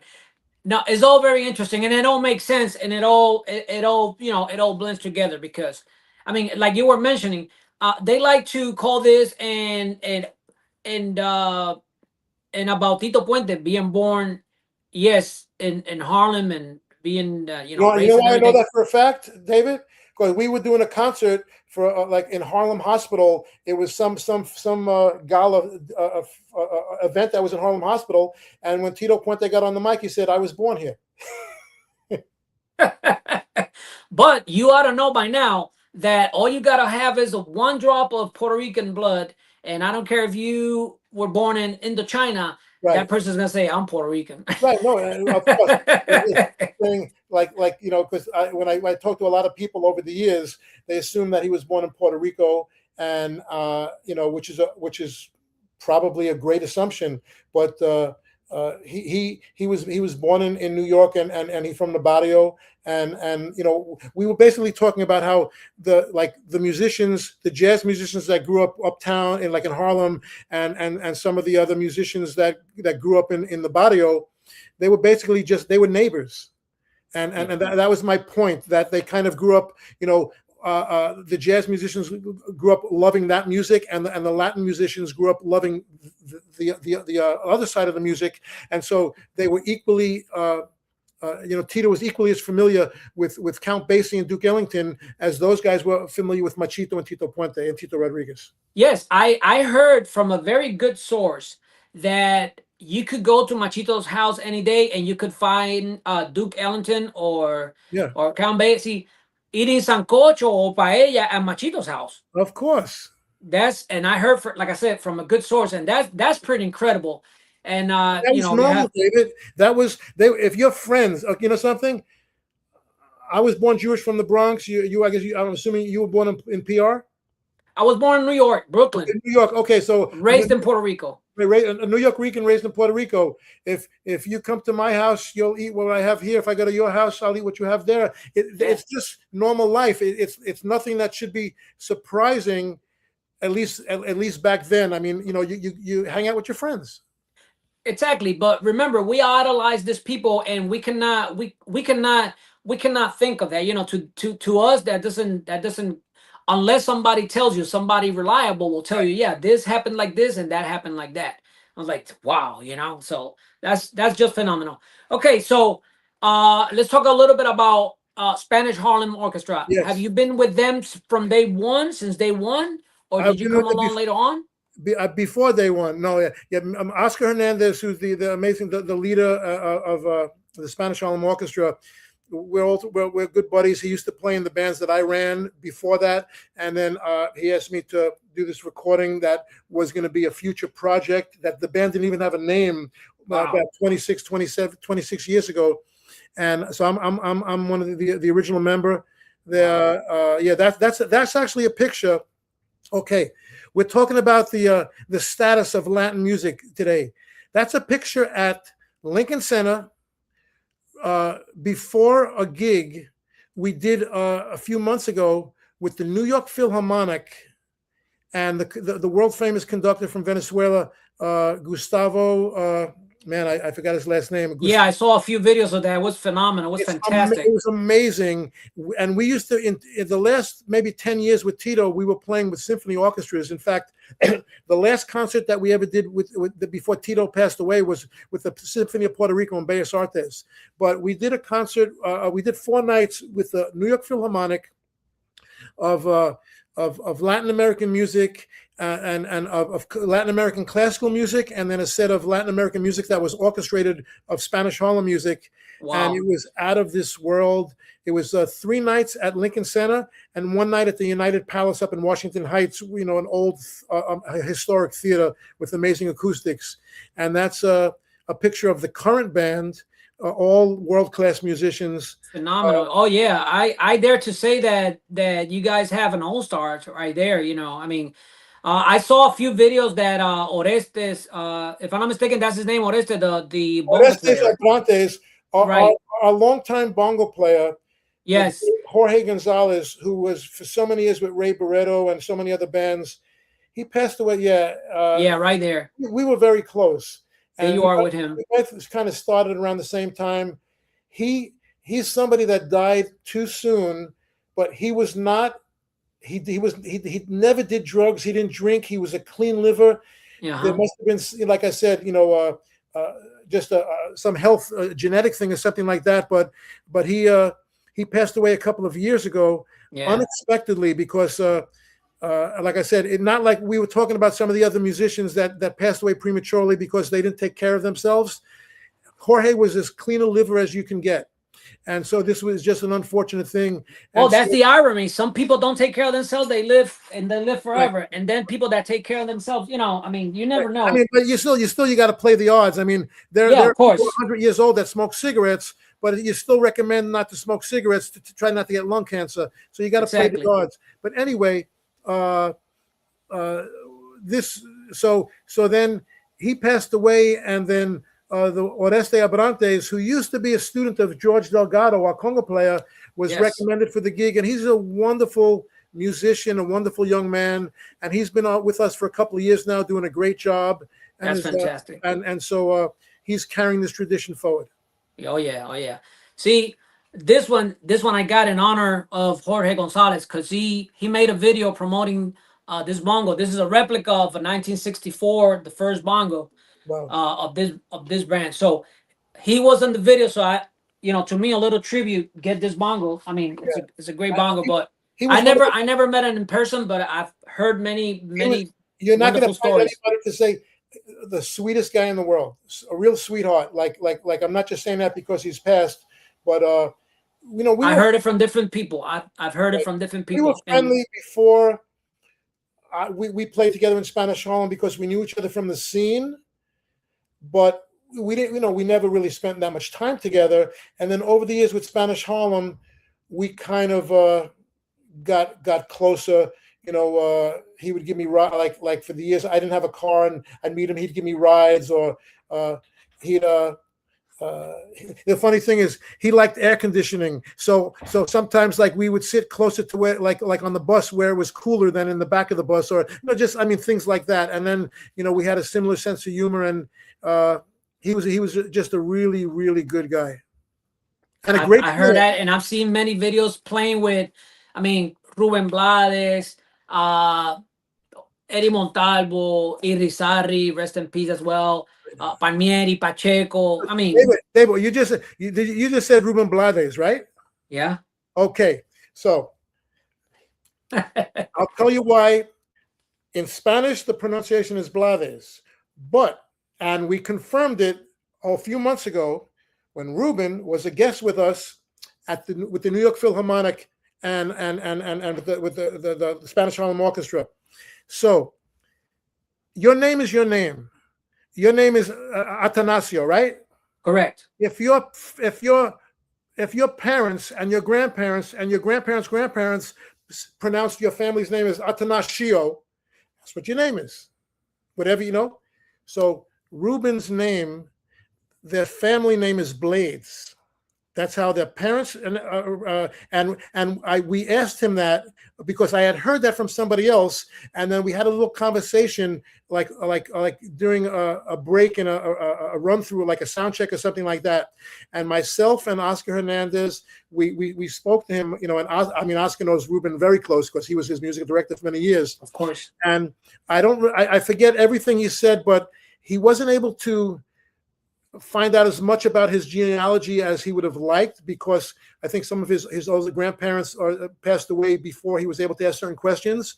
But their family pronounced Blades, and so. But obviously, if you're reading it in Spanish, the technical way is Blades, but it's actually the family name is Blades. We're not Americanizing or anglicizing the name, but that's what. And I thought it was very interesting when he explained it to us. It makes sense, and a lot of times, even in recordings, he pronounces his name. He said Ruben Blades or Ruben Blades, como me conocen en Latinoamérica. I think it has to do with you go back hundreds of years or more with of course, the countries and the people that conquered other countries, and with marriage from whether it's the Dutch or the other place in the Caribbean or the Portuguese or Brazil or the British, and there's reasons for everything. Some not good reasons, but it's history. Of course. Now let's talk about a little about you and the production. I was playing at the beginning. To me, it's a wonderful, a timeless music project. The one you did, and it's called From Daddy with Love is the name. From Daddy with Love. Right. So those are my three daughters. That was a real picture of them when their mother and myself were still living together, and they were young girls, and we had a piano in the house, and we were practicing together. And one of my daughters is an artist, the one in the middle there, and she took the picture of that. That's a real picture, and kind of like artistically made it into an album cover. And the album is titled From Daddy with Love because it's a bolero that I wrote with lyrics as a message to my three daughters that most fathers would when you listen to it, it's watching your daughters grow up, and then at some point they become young women, and you have to let them go, and they get off and they get married and the whole thing. And so that was the title of that record. But some people with Spanish Harlem, I played baritone and flute. With Tito, I played both tenor and flute over the years, actually baritone and alto too. With Mongo, I played tenor, soprano, and flute. So different people from different years know me on different instruments. So on this Latin Jazz Quartet record, I played all of the instruments on different songs: the tenor, the alto, the baritone, the flute. With well, they're not that young anymore. They're probably in their early 40s, but they were young when I first met them. The Curtis brothers, Zakai Curtis on piano, Luquez Curtis on bass. Wonderful musicians. Mateo on drums. They're the future. They're the current and the future of this music. I mean, they're the greatest. They're the musicians that could have went back and forth between Tito and Dizzy Gillespie, because they do that now, and they come from the sweetest family. Their father is African American, their mother's Puerto Rican, and their parents exposed them to all sides of the diaspora, and they could play with music of the Grateful Dead, and they could play music of Spanish Harlem, and they could play music of Tito Puente, and they could play music of Miles Davis. That's fantastic. So they're the new Gonzalez brothers, if you would. Well, actually, the funny thing is, Fort Apache influenced them so much. I know that they said they were also influenced by my Bronx Horns, because when I was playing with the Bronx Horns, they were like 10 years old. But phenomenal. I think Fort Apache was one of the biggest influences on them. But and there's so many other great young musicians. Of course. But personally, for me, because I have a relationship with them, Of course. they you know, they were my quartet when they're available. They're so busy that I have some other great musicians like Silvano Monasterios on piano, Willie Martinez on drums, Alex Apollo Ayala from Puerto Rico, now living in New York, on bass, that play an equal amount of gigs with me. But you know, these young guys are amazing musicians, respectful, and they're you know, bringing this stuff forward. And I'm happy that I still in good enough shape to, you know, physically and mentally to play with them. And it's you know, it's we're just trying to, you know, just like Oscar Hernandez with Spanish Harlem Orchestra, we have a couple. We're going to be in, I know, we're going to France in next at the end of July, and then we're going to Puerto Rico a couple of days after that for a concert. Bellas Artes. I know that. Yeah, and you know, we're just trying to, like, while we're healthy enough and at the top of our game, we're just trying to pay this forward. I got my sources working for me in Puerto Rico, New York, Colombia. I got him.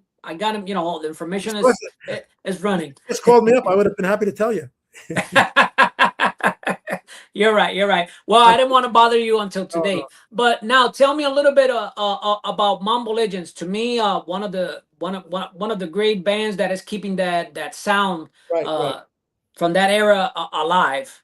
Well, we're lucky, like I said, you know, when we started Mambo Legends,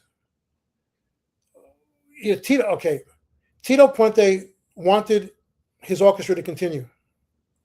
Just like the Count Basie Orchestra still continues, you know, on the estate of Count Basie, whoever runs the estate, and the Duke Ellington Orchestra still continues, obviously with, you know, not original members, but, you know, maybe some original members, and then, you know, like over the years. And my understanding is that's what Tito wanted. I don't know, you know, without getting into it, because I'm friendly with everybody.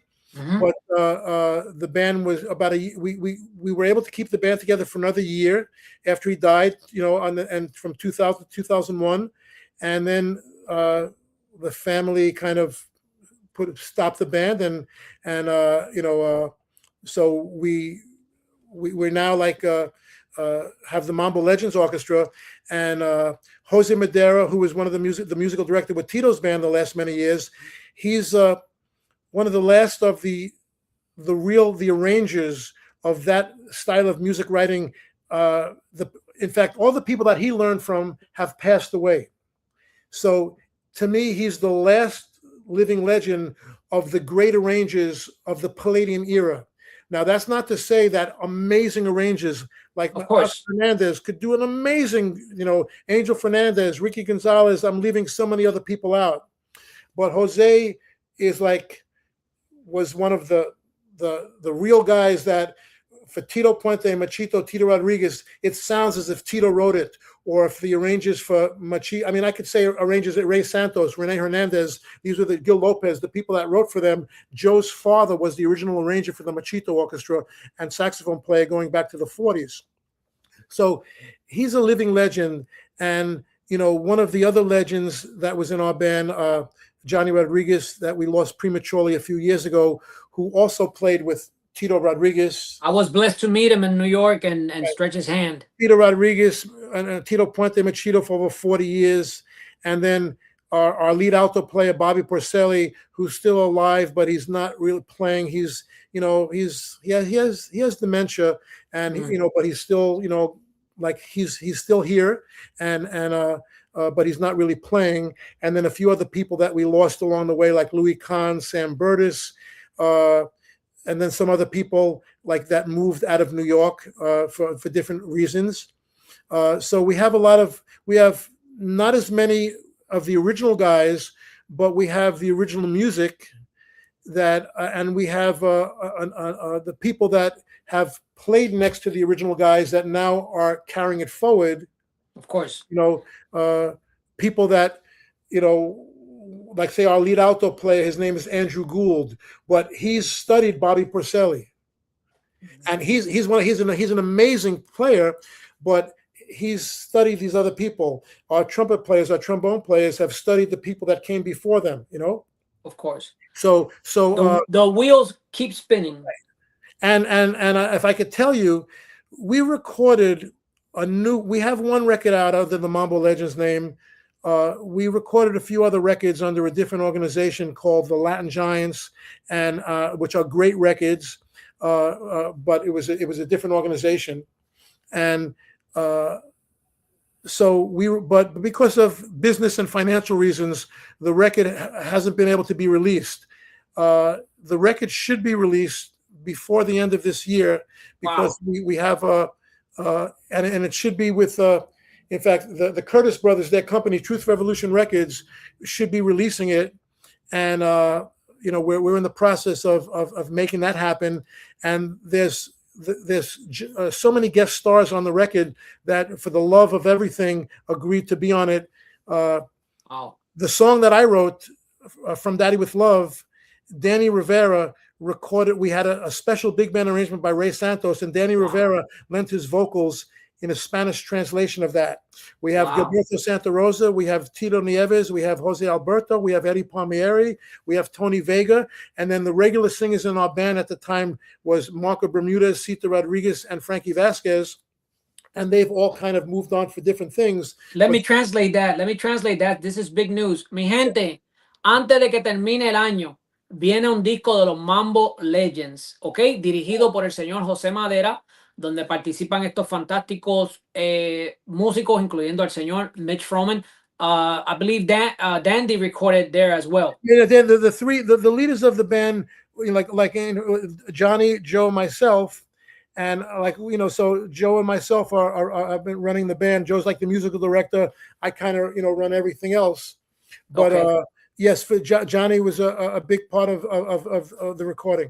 Of course. So, mi gente, antes que termine el año, los Mambo Legends vienen con un disco donde están de invitados, además de sus cantantes originales, que fueron Marco Bermúdez, Cita Rodríguez y Frankie Vázquez. De invitados tenemos a nada menos que a Tito Nieves, Tony Vega, Gilberto Santa Rosa, José Alberto el Canario.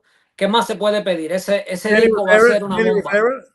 Danny Rivera. Miren eso, Danny Rivera, que es una voz nacional, haciendo una traducción de un tema del señor Mitch Frohman. Eddie Palmieri. Y Eddie Palmieri, nada más y nada menos. Así que Dios lo tenga en gloria. Ese disco, ¿cuánto lo están esperando? O sea, Joe Madera, Dandy, Frohman, Palmieri, Santa Rosa, Tony Vega. Lo que viene es... Bobby Pacelli on lead alto. He was still going strong then. And the thing is... this was recorded the way Tito and Machito and those bands always recorded, with everybody in the big room. Oigan eso, mi gente. You gotta do your job. You gotta play, and of course, little. You gotta come ready. Right, and Tito used to say, I remember when in the beginning we'd record, and somebody might make a little mistake, and they beg Tito if we can please do this part over again. He'd say, if we fix that, and I spend X amount of dollars with the studio time, if we fix that little mistake, you say, is that going to sell me any more records? He would say, next time play it right, mother, blah, blah, blah, blah, blah, blah, And you trained yourself to really focus. That everybody makes mistakes, but what I'm saying is you trained yourself to be 1,000% disciplined and focused, instead of recording the way a lot of people do it by yourself, and you can make it perfect, which is wonderful, but that's not how these bands recorded. That's not how they operated. Right. And so, mi gente, esto es tremenda noticia. Esto es tremendo. Does it have a title already or not? Not yet. Yes. That record. I'll wait. You know what? I want to make it I'd rather speak to Joe Madera before. Okay. Because he came up a great title. That's when it comes out, it's a title that for people that know Jose will know it's a perfect title that he came up with. I bet. Wow, I'm excited about that. I'm very much excited about that. Now, speaking of Mambo Legends, there's a great achievement made by the whole group with the help or the idea of Miss Mari Keiko Gonzalez, if I'm Yes, not mistaken. 100%. And we're talking about no other than this great documentary made by PBS or It was made by shown, Mary and her team, and her and then team presented. then she wasn't able to. I'm not sure if I'm so if I'm mistaken, Mary, I apologize, but my understanding was they followed us around and did a lot of video and interviews, and then there came to be where they weren't able to complete it for economic reasons, and then PBS came in through her connections and helped out with finishing the project. And so yeah, and then it was I think a year or two ago it came out on PBS, and it won a New York Emmy Award in the I forget which category, independent cultural something or other category, and it's amazing. It's a great documentary. You could probably see it on YouTube, and for people that have PBS, you can see it on PBS. That's why, you know, without getting, it could be you can download the app. I've read that you can download the app of PBS and you can watch it, or you can just go to I guess their website and probably you can see it there. Mambo Legends. It's called the Mambo Legends. The Music Never Ends, I think. The Music Never Ends. It's a series of documentaries they've done, Voces, or Voices. Right. And over here you're gonna see the Mambo Legends rehearsing, recording, playing, interviewing a few of the members of the band, including Miss Carmen Goya, which I had the honor and the pleasure to have here on my show. Wonderful person as well. Yes. She recorded. She's part of it, or she's part of the documentary. So to me, that she's played with Tito Rodriguez Jr. She played with Machito, and she's been an educator for. I think she's retired as an educator, but she was an educator at Columbus High School in the Bronx, actually where I went way before she was teaching there. She was there for like 25, 30 years and influenced so many young human beings. It's just fantastic, and the documentary will keep you watching, and then we'll keep you asking for more. And there's another documentary that was made years prior to that by a wonderful professor in used to be at State University of New York at Potsdam, and now they're at NYU and Columbia University, Dr. Marsha Baxter. She made it, but she's not really in the entertainment business, but she made it out of labor of love, because we had a relationship with her university, because she was the head of the world music department there, and it's called For the Love of the Mambo. If you go on YouTube, you could see snippets of like a 2 minutes, 3 minutes, 4 minutes, 5 minute teasers, but the documentary is not. I'm not sure if it's easily available or not. It was at some film festivals, but it's another. It's called For the Love of the Mambo. So that's another great documentary. For the Love of the Mambo, mi gente, busquen eso también para que ustedes se recreen, para que ustedes vean a toda esta gente en su manifestación. Como decía el maestro Mitch Frohman, en esas grabaciones, ahí iba todo el mundo a grabar junto, tenías que venir preparado, o si no, te lo iban a dejar saber ahí mismo en el estudio. Sabemos que los tiempos han cambiado y por cuestiones económicas o por cuestiones de cómo se mueven ahora, esas cosas han cambiado. Pero esta gente continúan, como se dice, old school, la vieja escuela. Así que para nosotros es un privilegio tener al maestro Mitch Frohman. I'm just delighted here. I don't want to keep you much longer, but no, I'm here. I'm with you. It's a pleasure. Fantastic. We're having a great time. I'm having a ball. Let me tell you something. As we speak, I remember now that what really sparked for me to pay attention closely to this music, big band talking, was those two records that Tito left us, Dance Mania 1999 or Dance Mania 99, and Live at Berlin. And Live at Berlin. Yeah. That blew my mind when I really pay attention and with the crispiness of the recording. And there was no overdubs on that. There was no overdubs on that. That was from we were there for a week, and then they recorded 1 or 2 nights, and that's what it was. So you're part of those records. Oh yeah, in fact, and they both won Grammys. Yeah, Speaking of Grammys, you're a 7-time Grammy winner, and with this documentary, that makes you a New York Emmy winner as well. yeah, and then with I know we were with Spanish Harlem. I think we won 3.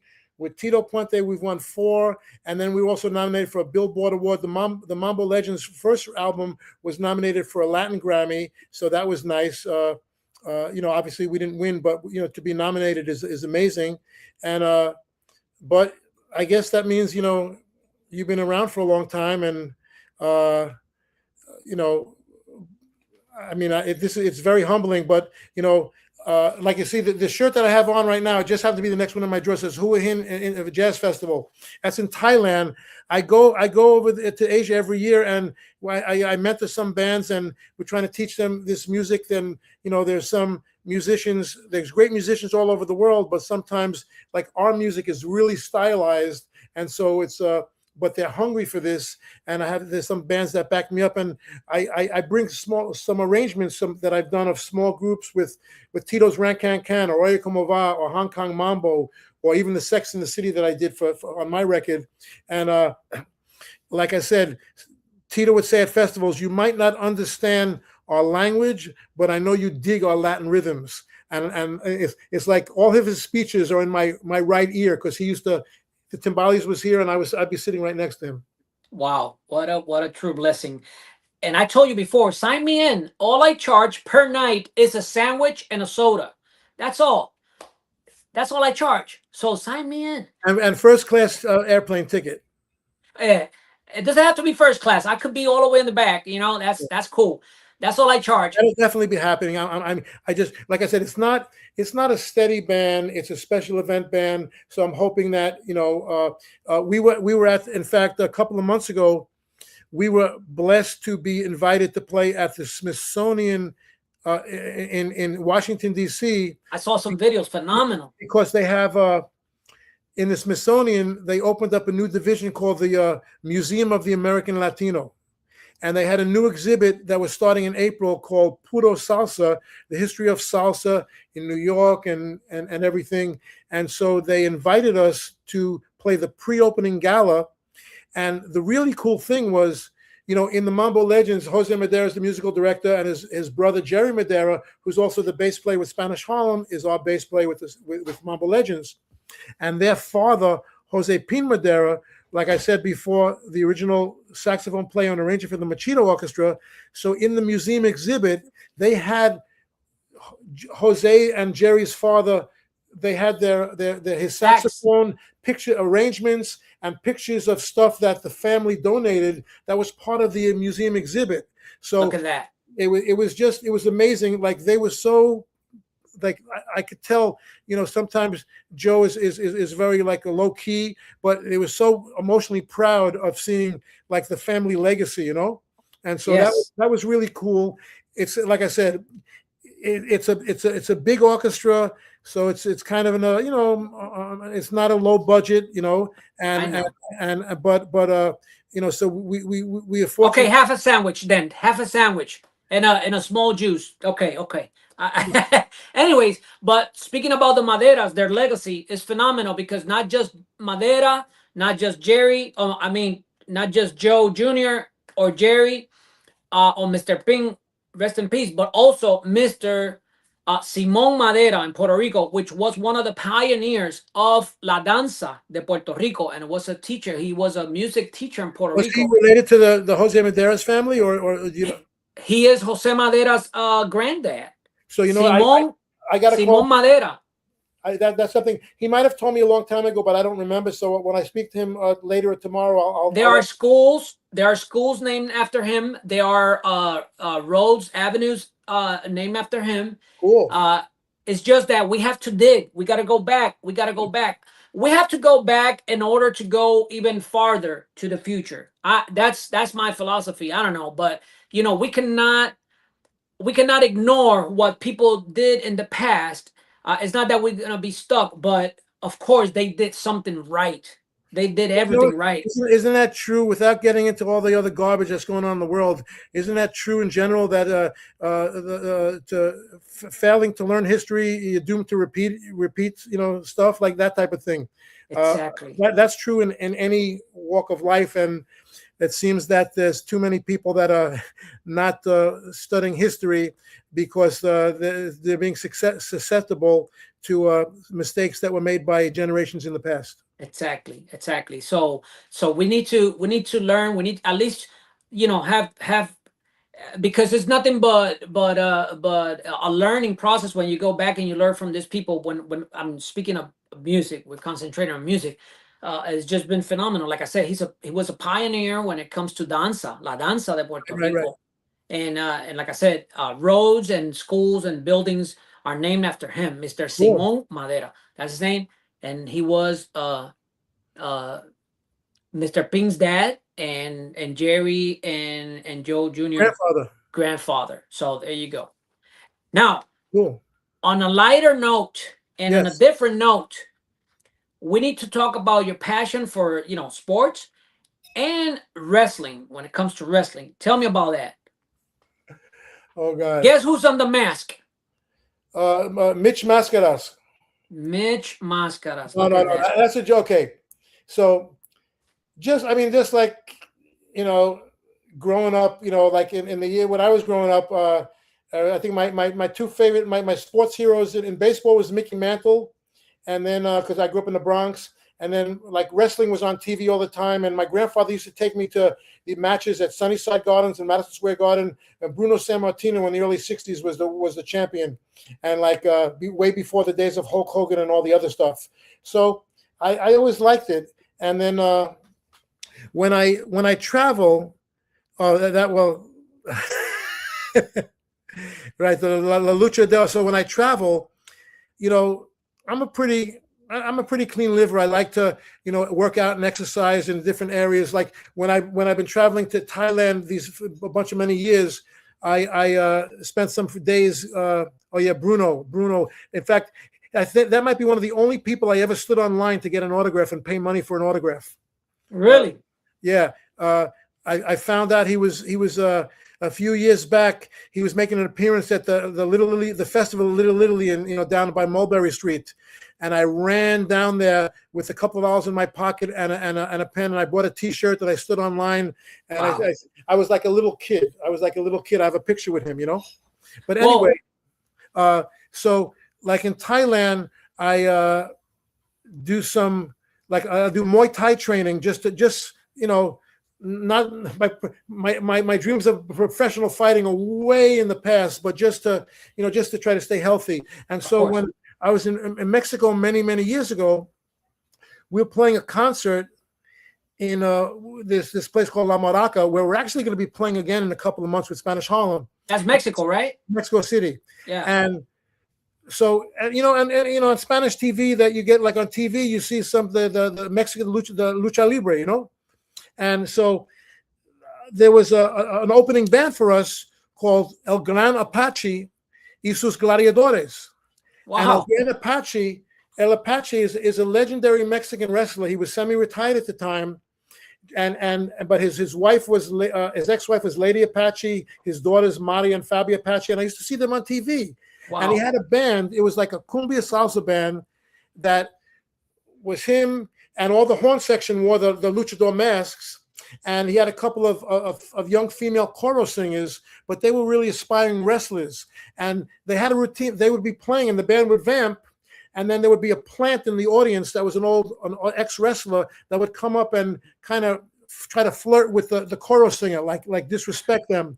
And so the chorus singer would jump from the stage, and El Gran Apache would jump from the stage, and they would start tumbling on the wooden floor in the ballroom like it was a whole show while the band is vamping. It was hilarious. It was great. But it was like they're doing, and this is not on mats. This was on the wooden floor. So I'm like, a wannabe pro athlete. He's a wannabe musician, he was okay. But, and I spoke to him and I said, listen, if I could train with you, if I come back here, because he had like a gym and they would train like aspiring wrestlers, I'd be happy to, if you could train me, I could I'll be a guest like a soloist with your band if we come up for free, you know, just like a barter thing. Wow. And he said sure. And so a year later we did the same gig. So I contacted him like a month before, and he said, well, we have a concert in Puebla, which is a couple of hours from Mexico City, the week before. So I arranged to have to go down there a week early and pay extra days for the hotel. And then about a week before that, his concert got canceled, but he said, just come down anyway and you know, we'll train. So I went to the gym every day and we trained. And the only thing I'll say is, yes, the professional wrestling, what you see, the, you know, things are pre-planned. It's not like, you know, a contest like, you know, pro sports and everything, but the training, and I'll show you when the time we went together, the training that goes in to being able to do that is as difficult as any martial art or any sport, because if you don't do these things, it's like training, you know, jiu-jitsu, boxing, collegiate wrestling, any football. If you don't do these things like correctly, you break your neck. And also trust between the wrestlers that are training with each other. You have the other person's life in their hands. If they jump on your back and then you have to flip them, and if you don't do certain things, and then I saw that they were the training, I couldn't do everything, but they would put mats outside the ring, and then they would have drills and exercises of people jumping on the ropes and then flying off the top rope into the mats in the audience. You know, I mean, what you see on TV is the end result. So I got a chance to do that. And one of the guys in that picture that you showed before, Benam, who was working for the promoter, he was a young wrestling fan. So he took me to the gym in the barrio in Mexico City where the gym was located. Yeah, he's the guy with glasses on the right. Okay. You know, and you know, and so he was kind of like my tour guide, and then, you know, we were there like for 5 days, and it was amazing. I think I lost 3 pounds that week, and unfortunately, El Gran Apache passed away a year or two later of cancer. So you know, I wasn't able to continue with him, but he was a sweetheart of a guy. He was in his late 50s at this time, and I was also in my late 50s, but it was great. But you know, I mean, it's like I said, if I'm in Mexico, I wanted to like go to the gym and do that. If I'm in Thailand, I wanted to go to the gym and do some Muay Thai sessions. If I'm somewhere else, like I remember when I was playing with Emiliano Los Vecinos in 1987, and it was a rough time in Puerto Rico, you know, and we were staying in Isla Verde and ESJ Towers, El San Juan Towers, and we were playing for 2 months, all the fiesta patronales. Merengue was very big in Puerto Rico at that time. And I was, you know, much younger, and I used to play full court basketball, you know, street ball. And I found a gym in this recreation center across the highway from Isla Verde that was in Jordan Torres. But I didn't know, I mean, I used to play in different neighborhoods in New York, and, you know, then of course people told me, wow, that's like, you know, dangerous there. But the thing is, you're playing ball with the people that live there. So, you know, as long as you're respectful to them, that, you know, when you play sports and during the game, you could be playing with the toughest gangster in the world, but during the game, you're elbowing him, they're elbowing you. When the game's over, it's like two boxes that say, you know, good fight. There's a respect there. Wow. And so, I mean, like, so that's what I was doing for my recreation, like in downtime, like in an afternoon, you know, when we had a day off over there. So we tried to, you know, like, you know, do these things to try to beat the odds of you know, as we get older, you know, obviously things. That's great. But you know, it's like a lifestyle that, you know, and so, yeah, so, but sports was my first love. And you know, if I would have kept on growing and got a little better, I that would have been, you know, my dream. But this was my other passion. And so everywhere you go around the world, if you have the chance, or at least when, you know, in the past when you were younger, you would try to, you know, stay fit, stay exercising. I mean, this past, I did a tour of Asia, of using Thailand as my home base, because the music, jazz is very big over there. This past winter, and I was, I think I wound up, I mean, I've gained about 6 or 7 pounds back now, but I lost around 20 pounds going for 3 months doing the Muay Thai training 3 times a week. I plan on doing that again this year. I'm going to be a guest at the Bangkok Salsa Fiesta, or now it's called the Latin Bangkok Fiesta, this November. And I'll be a guest with the local bands there, and I'll be picking up some other work while I'm there. And That's I'm so cool. planning on doing some more Muay Thai training, not to no grand ideas of fighting, but just it's a great workout, especially as you get older. It's like American kickboxing, and just the exercises that you have to do to execute those things is like your upper body and lower body. It's just great.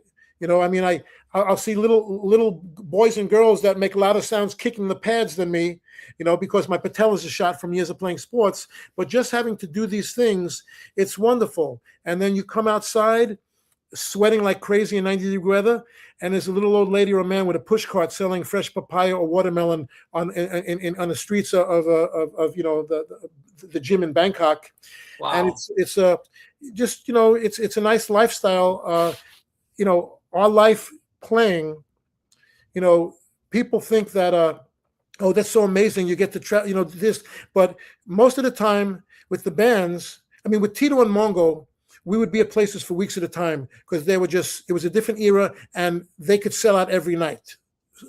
But with most of the bands now, you're doing a one nighter here, one nighter there, one nighter there. So you see the airport, the hotel, the venue for a sound check, then the venue for a gig, and then the next morning, the hotel, the airport, to the next place.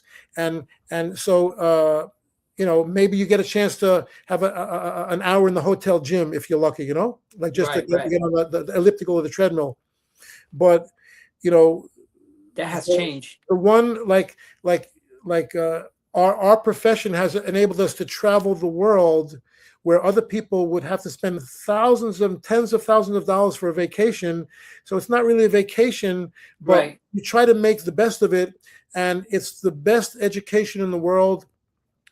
I mean, you got school, you got book learning, you got street learning. And if more people could travel and see how other people are in other cultures, separate from what their governments, whether it's our government, their government, or whatever.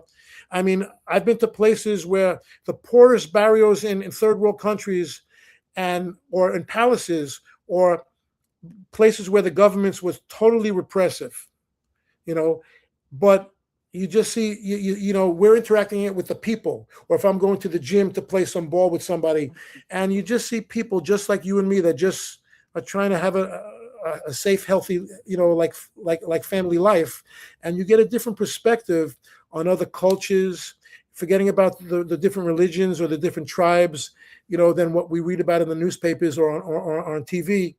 And, the other musicians that are my peers know what I'm talking about, because the traveling to different parts of the world is one of the greatest educations that you can have as a person, and that's one of the things that's priceless, that I feel has enabled me, where maybe I could have made some more money being a lawyer or being a doctor, or something like that. But the interaction with different humanities in different parts of the world, it makes you have like a true understanding of the people, the simple people, normal people like you around the world. Yeah. And all the common things that we have together. Yeah. I mean, most of the people. Is it safe to say that there is a barrio in every corner of the world?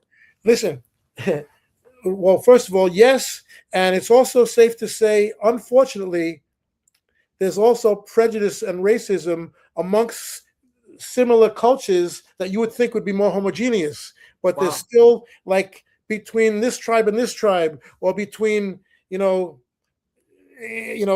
this Latin American country, between light skin, middle, Trigueño and dark skin. I mean, it's mind boggling, because it's all and then you read about you have to judge people individually, and but the thing is, I would be in neighborhoods in the barrios of Brazil, Colombia, Ecuador, Thailand, Indonesia, and I would think it was a good neighborhood.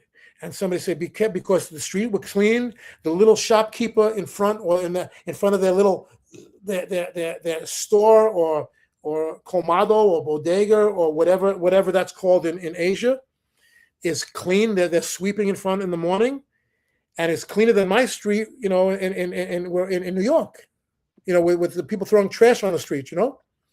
And they say, well, you know, it's not really the best neighborhood, but I would think it's a decent neighborhood because the people are like it's clean. It's people are going about their business, and it really opens up eyes, you know. And like I said, I couldn't, you know, it's tough if you're not traveling for a living to be able to afford to do all this stuff unless you have, you know, like a well-paying job.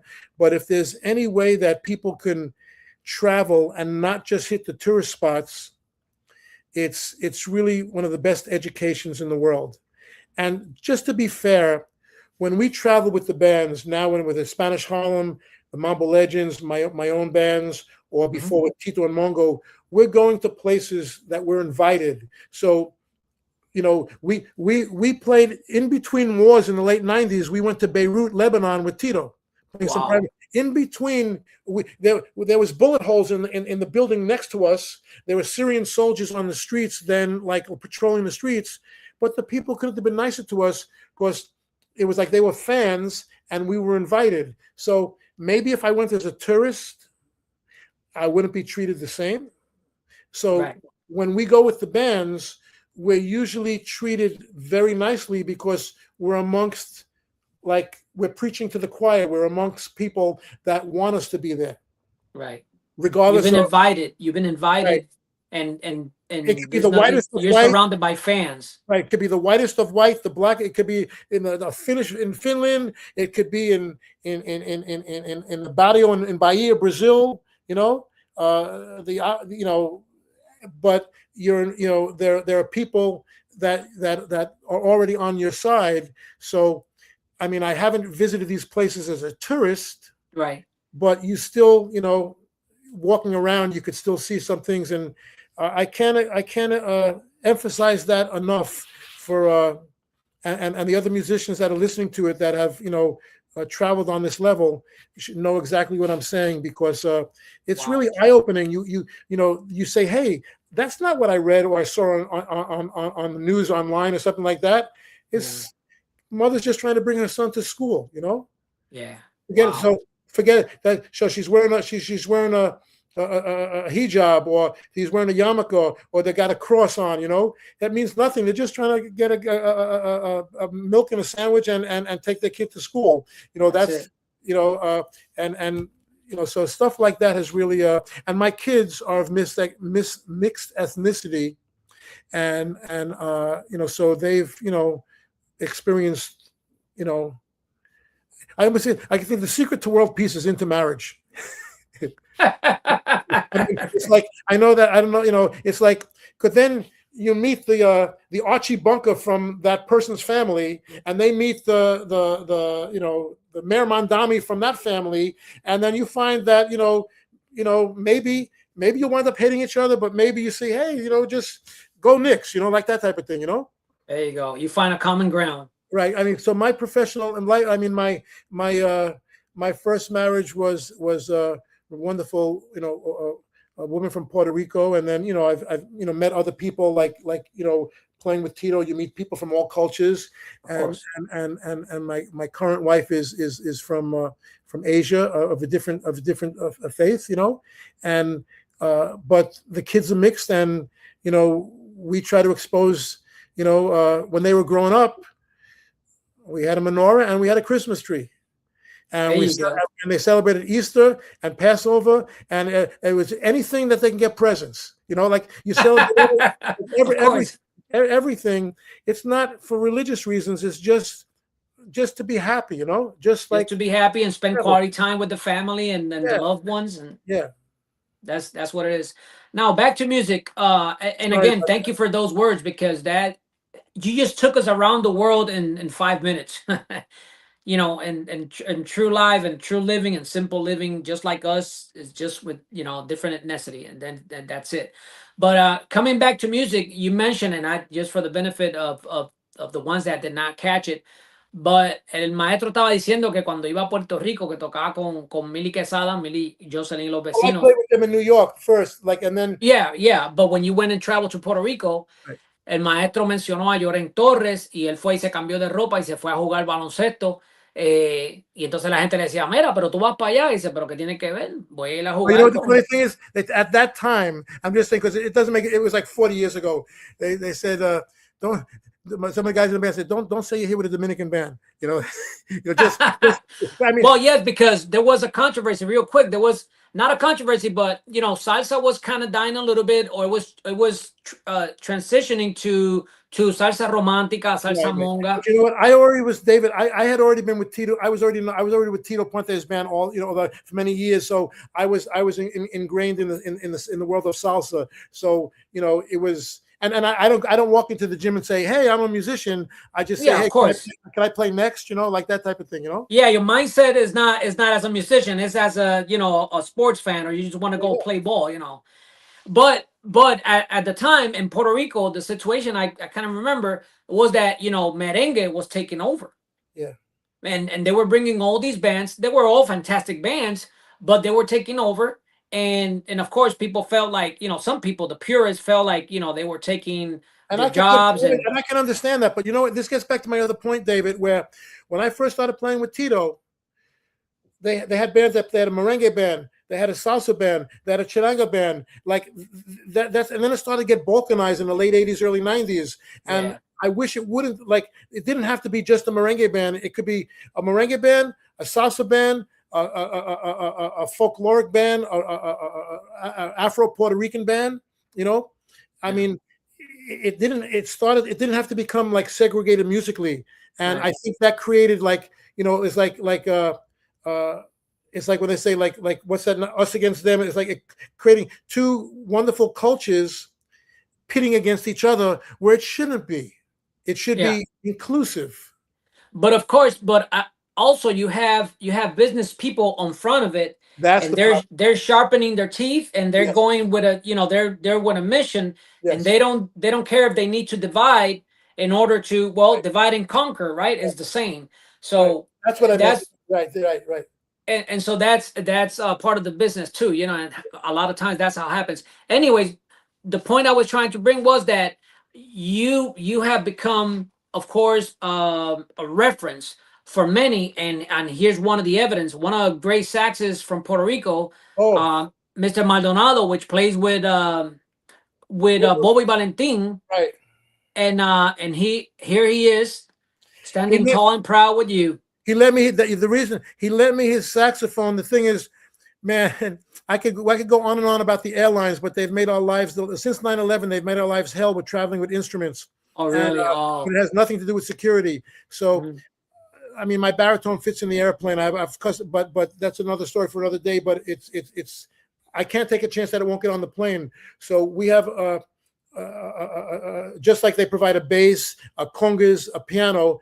They also provide a baritone for me. I bring my mouthpiece, and instead of the promoter having to provide the baritone, some of the guys in the band knew him, and they hooked me up with him. And so when it was one of the Dia de Nacional de Salsa, it was one of the concerts we did in Puerto Rico at Spanish Harlem.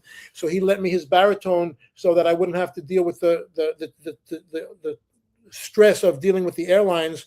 And hopefully we're going to be playing that concert on August 1st.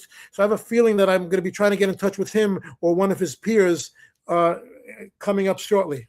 I'm sure he's going to be more than glad to help you one more time. I mean, just really, like I said, really nice people. If you're coming from, like, I don't know, like Scandinavia, and you read something about something in Puerto Rico or something in, somewhere else, like in a totally different culture, and guys just good musicians, just trying to make a living, helping somebody that he'd never met before, but like we're peers. And I said I would do the same thing if you needed help in New York.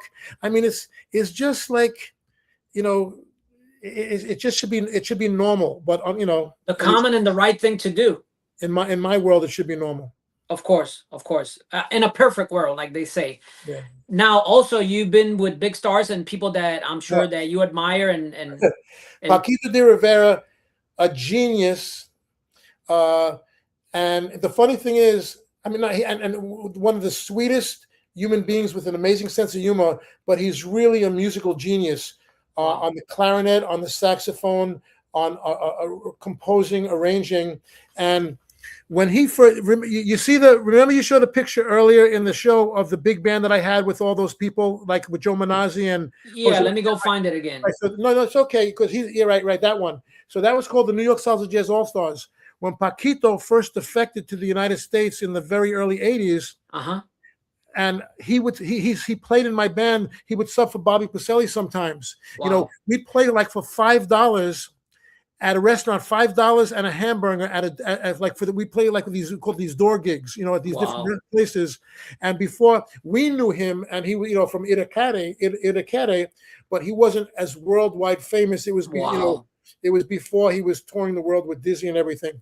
Wow. And so, you know, we were friendly, and then him and his current wife, Brenda Feliciano, we lived in the same building in Manhattan, in Hell's Kitchen at the time.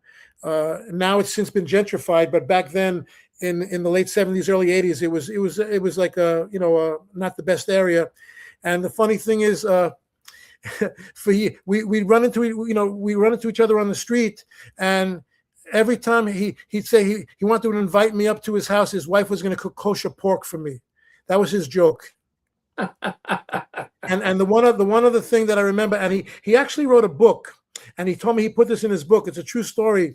Just thinking about how musicians were treated in the early 80s. We were playing at a restaurant on the Upper East Side, and it was a big band, and he was subbing in my band.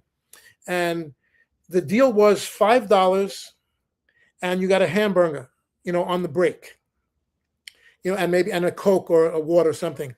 So it was the first time he was subbing with me, and you know he was new to this country. So he asked the waitress when on the break when he ordered, he said he would like a cheeseburger, you know, that one. And she actually, I didn't know this until after the fact, or else I would. He said that the waitress said, if you want a cheeseburger, if you want cheese on the hamburger, then we only pay you $4. We take $1 off for the cheese. And I mean, like you can't, like, it's almost like a Larry David Curb Your Enthusiasm routine, you know. But he told me this like years later, and he put it in his book that he wrote, that was one of his first experiences. And of course he laughs about it, but it just shows you like over time that how the lack of respect that some of these amazing people and musicians have been treated, where, you know, by people that don't consider it a real job. But Paquito is a wonderful human being. Paquito is one of those guys. He could play clarinet in any philharmonic in the world, and he can play the greatest Cuban music with anybody in the whole world. I mean, you know, like we talk about before about getting stigmatized in one field or another. You can go back and forth. Yeah, he's a living legend. Now, something that I didn't want to forget, and one more time, I want to remind people to look for this record where there is. Do you want to download it? Sure. I don't know. Maybe you can find it physically in Amazon or the Truth Revolution's record company. It's on their Bandcamp. It's on all the streaming services. And the other thing is, I'm getting ready to do another one with the Curtis brothers that I was supposed to do before COVID, and then because we want to record live, so I didn't want to record in sections, and then some other things, you know, life happens, and so we're getting all the music is written, and I'm hoping sometime this year that we'll be recording the next volume 2 of our Latin Jazz Quartet with the Curtis brothers. And hopefully, you know, to be ready for the following year, you know. Nice. In that record, or CD, whatever you want to call it nowadays, there's a theme or the tune "Sex and the City." Yes. Tell me your relation with that tune, which most of the people know that was such a big hit TV series with Jessica Sarah Parker. Tell me your relation with that tune and the show. Okay, so I think it was in 1997.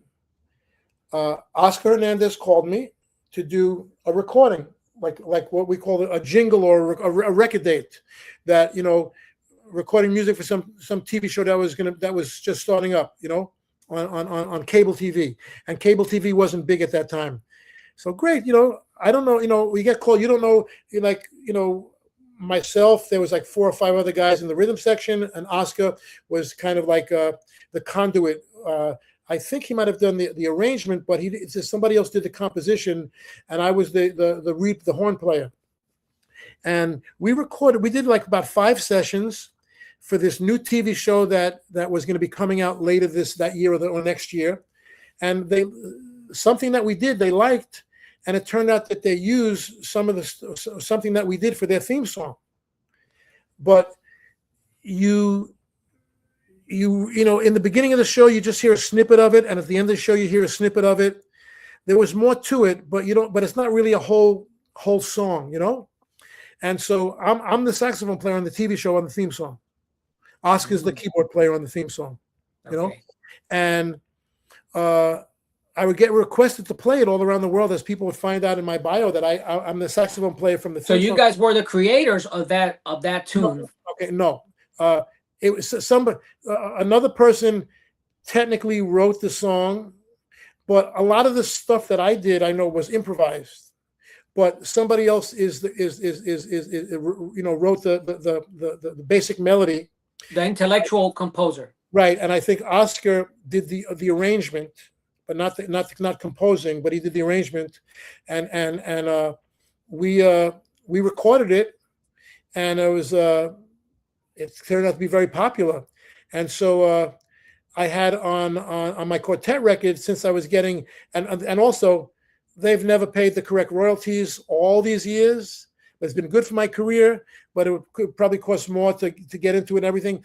What I heard that, and it was on a union contract, but they were still on a contract that from cable TV from like the 70s. And so it wasn't like network TV.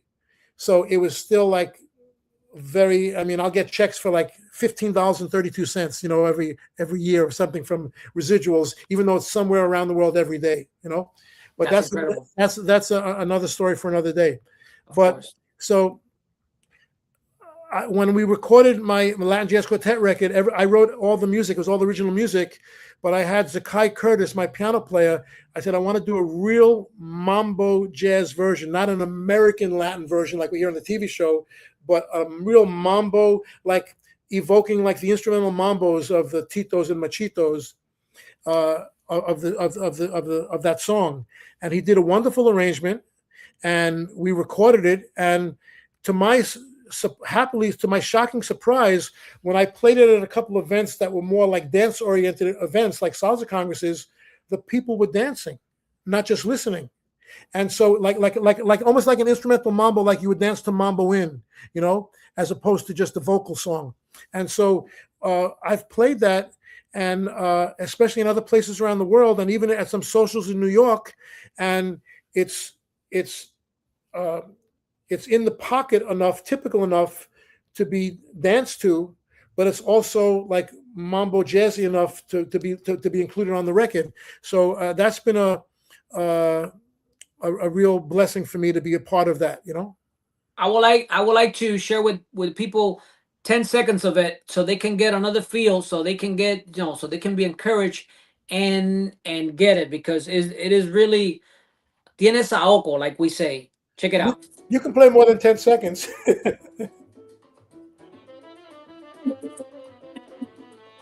Man.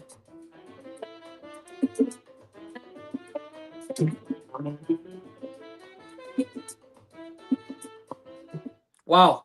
For real. David, you stopped it before the melody came in. Oh, man. Well, hold on. Okay.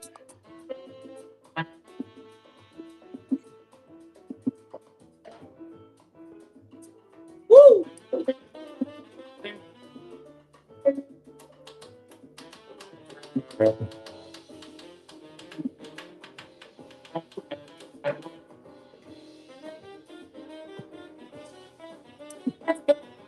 I just want to leave them hungry so they can go get it and check it out by themselves. That's what I usually do. You're a better businessman than I am.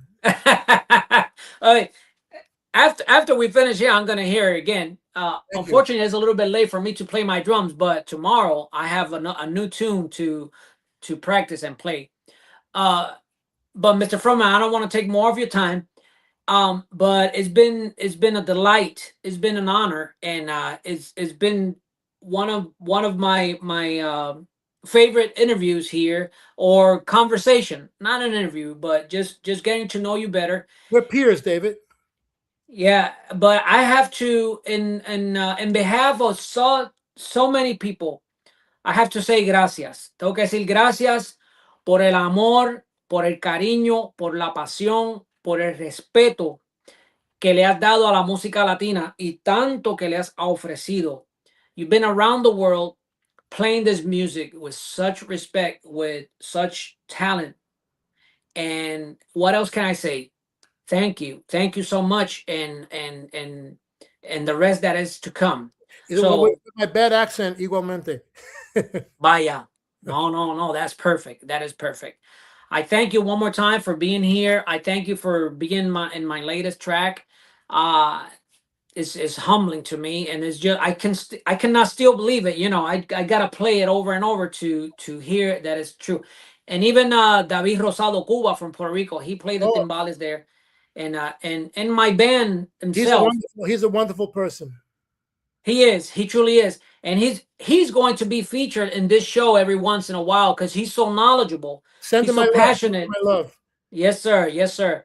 And I'm very proud because my band is the one who recorded. I wanted to have that experience. I wanted them to have that experience. And I gotta say something that is funny, but is amazing. When they started recording, I had one guy play. I had two guys playing the four trumpets, 2 and 2, and the saxes as well. And when, again, isn't a Jose Madera arrangement. And when they started recording, piece by piece or part by part, I should say, it didn't make sense to them until they heard it all together. That's the way Mr. Madera thinks when it comes to harmonies. Right. It was just fascinating that at first it did not make sense to them, but when they heard it all together, it was like, that's what happens when, like I said, I know there's economic reasons, but when there's 4 trumpets recording at once, and there's the full saxes and the full this and the full, then you hear what's meant to be, and then the bongo or the piano or the conga reacts to something that they hear in, the other part of the band, or the vocalist does something, as opposed to things sounding perfect. Right. But, so we had a great experience. We had it was phenomenal just to try to recreate that sound, and with the help of you guys, your veterans like Madera, Frohman, David Rosado Cuba. It was such an experience, and it stays with us forever. To our little bit, it's a token of appreciation and respect for that kind of music. Not to separate it from anything else. It's just that it was definitely that sound, that music brings to mind that era. So many so much history. Many families started there, and a lot of other things. So. I just want to thank you for being part of that. No, I joke that, one of my favorite, like I said, I go back to Joe Cuba being the first band that let me sit in with him. So I was always a big fan of Boogaloo. And then I always used to like the Bolero, To Be With You from Jimmy Sabater. We used to joke there was a lot of children born to that music. No doubt. And again, everybody knows it, but what Machito, Tito Rodriguez, Tito Puente did from there on, it's just history. And one little thing, which is true, at the time there were local bands. They were just local bands. They were playing. Mainly in New York. I came up after the Palladium, so my Palladium was a place called the Corso on 86th Street. That was the place where the bands played. So you have Tito Puente, you'd have Ruben Blades, you'd have Ray Barretto, you'd have Typica 73, you had Pacheco. Excuse me, Ruben what? Ruben Blades. You said it right. Yeah. And Typica 73, when Perico was still, before Perico broke off with his own band, playing with, on all these great well-known singers like Tito Neves and Jose Alberto and all these other, they were sidemen in the bands. They came up through the ranks. And then when I say the B bands, it's not. I mean, so Tito and Ray Barretto and Ruben Blades and Eddie Palmieri and Charlie Palmieri, they were like, you'd be the headliners. Then you'd have bands that are now legendary, like Pilo Conde Rodriguez or Chiranga America or these Orchestra Broadway. I mean, these are legendary bands that are A plus bands, but they would be like the second bands or the opening bands, and it was all great. One of my favorite bands that was one of the opening band, Bobby Rodriguez y La Compañía, that before all these other people were doing stuff in English, they were doing stuff Latin from Manhattan and a whole bunch of other things. The trombone player Eddie Hernandez used to sing the Christmas song like as a bolero before the years before other bands were doing it. The same thing with Jimmy Sabater and Willie Torres with Joe Cuba, but they were. I mean, this was just around us all the time, and all of this was our training ground.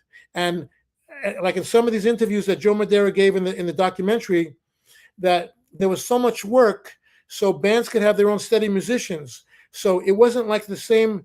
The bongo player they had their own cowbell that sounded differently. The timbali player, the lead trumpet player, the vocalist. It like sometimes you see a band now on recordings and it's the same great guys, which is good for us. But it's then you had like different bands that were steady and specific sounds with different sounds as opposed to like getting like the vocalists now and then just putting like a studio band around them for wonderful arrangements and but not like a completely different sound.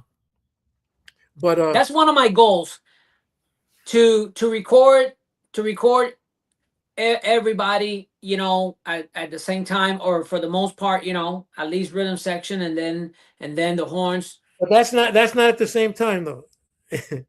Well, but at least the majority of the sessions, but I don't think there's a studio big enough here in Florida. Right. And it's also economically, like if you want to do fixings, like there's an economic component to also it could be more expensive, like because then the bands were steady, so we were working every night. So we'd go into the studio and we'd have already played some of this new music on gigs. So by before recorded, and that happens also now with Spanish Harlem. We record as a band, and some of the tunes are brought into the studio, but some of the tunes we've already played on gigs maybe a month or two before. So we'll go in and there'll already be like a feeling of familiarity, but most of the bands don't record like that anymore. Yeah, unfortunately. But we have the great recordings to go back to those. Mr. Frohman, I want to thank you one more time. I'll let you go. Thank you again for a fantastic evening in Salsa, Cultura y Algo Más. I wish you the very best, and I hope that we can meet and spend some time together and hopefully do some music. I hope so. And what you're doing is very important in the education and the culture of not just. I mean, this is American music, Latin music is like I said, the Americas. It's not just like this part of the Americas. It's this part of the Americas. Ruben said it all the way from Alaska, from Alaska all the way to Patagonia. That's right, America. And the funny thing is, it's as cold as Alaska as it is in Patagonia. Who would think? You would know. I don't. Yeah. Yo Anyway, soy un jíbaro de Puerto Rico. I'm a Hebrew of Pelham Parkway in the Bronx. Vaya. The silver horn. Oh, the second record that we did with the Bronx Horns, which is a band that like was the horn section of Mongo Santamaría that I kept together with myself, Bobby Pacelli, and Ray Vega. In fact, Oscar was in my band also. He's on that record with Johnny Rodriguez. The first one, George Delgado, Jimmy Delgado, Johnny Torres from Puerto Rico was on the first record, and then on the second record we did was Silver in the Bronx, the music of Horace Silver, the great jazz piano player whose music had a Latin tinge to it and lent itself to amazing Latin rhythms. And so we recorded that and did a couple of tours with that, and that's still it's an amazing record. It's all Horace Silver songs with arranged by Jose Madera, Marty Shella, Oscar Hernandez, Ray Vega.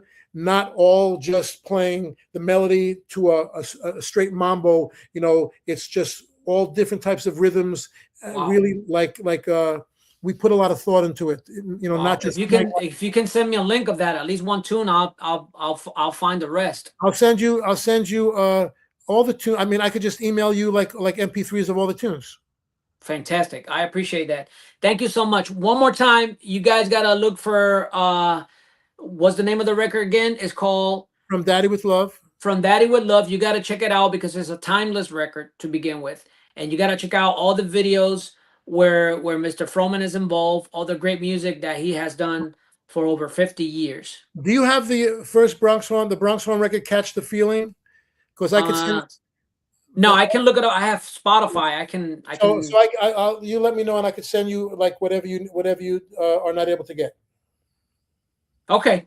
Because that was the band that came out of Mongo Santamaria's band. So it's a kind of like a cross between the Tito Mongo style of a Latin jazz band, and that was, like I said, not as influential as Fort Apache, but I know that the Curtis brothers said that was one of the bands that influenced them as they were growing up as preteens. We gotta check it out. And follow Spanish Harlem Orchestra. Yes, follow Mambo Legends, and remember, before the year ends, Mambo Legend is coming with a fantastic album. So wait for it. All the special guests that are there, that's gonna be fire. Spanish Harlem, we're celebrating 25 years, and so it's made 25 years with Tito, 25 years with Spanish Harlem. That's scary.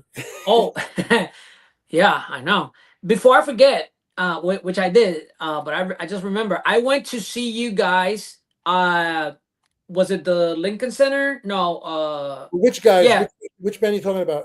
Well, I went to see when Humberto Ramirez went and celebrated his 40th anniversary, and you guys, the Mambo Legends, you guys backed up, and that was with the Bronx Symphony also at Hostos Community College a couple of years ago, where Jose Madera did.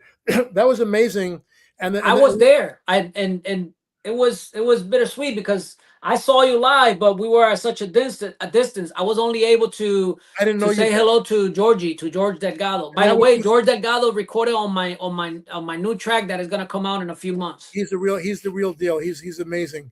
He is. That was with Sioma. That was with Elena Burke, Michelle Brava. Not Elena Burke is the mother. Lena Burke. Lena Burke. I'm sorry. And then Michelle Brava and Azul Gonzalez, right. The daughter of, Nelson at the time she was 15, of Nelson Gonzalez. Right.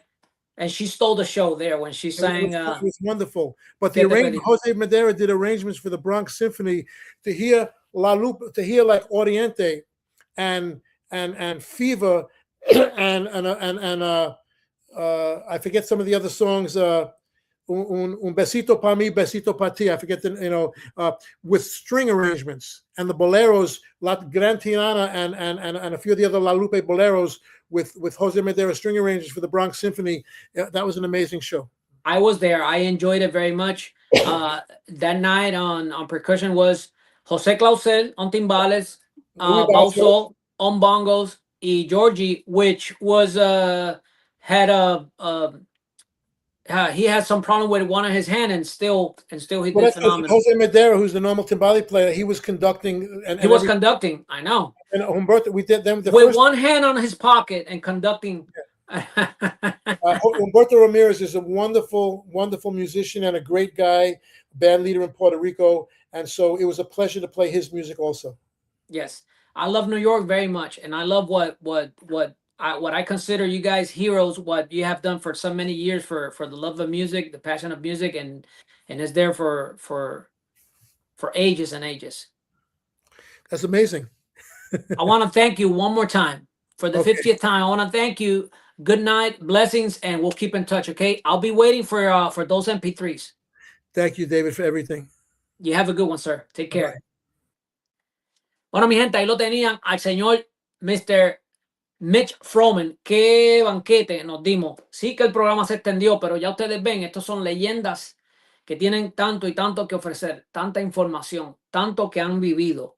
en la música, en lo personal, a través del mundo, como han podido escuchar y ver aquí. Así que no les quito más tiempo, pero busquen su música, estén pendientes, síganos en las redes para que estén pendientes a todo lo que está pasando, a todo lo que está haciendo hoy por hoy el señor Mitch Frohman junto a Spanish Harlem Orchestra, junto a los Mambo Legends, en sus propios proyectos, y quién sabe qué pueda pasar en el futuro. Así que por conectarse, muchas gracias en el día de hoy. No olviden de compartirlo, no olviden de suscribirse a YouTube. Yo sé que el programa se ha extendido, pero ha sido de gran beneficio, de gran información. Así que con eso los dejo. Muchas gracias, que Dios me los bendiga y hasta el miércoles que viene. Chao.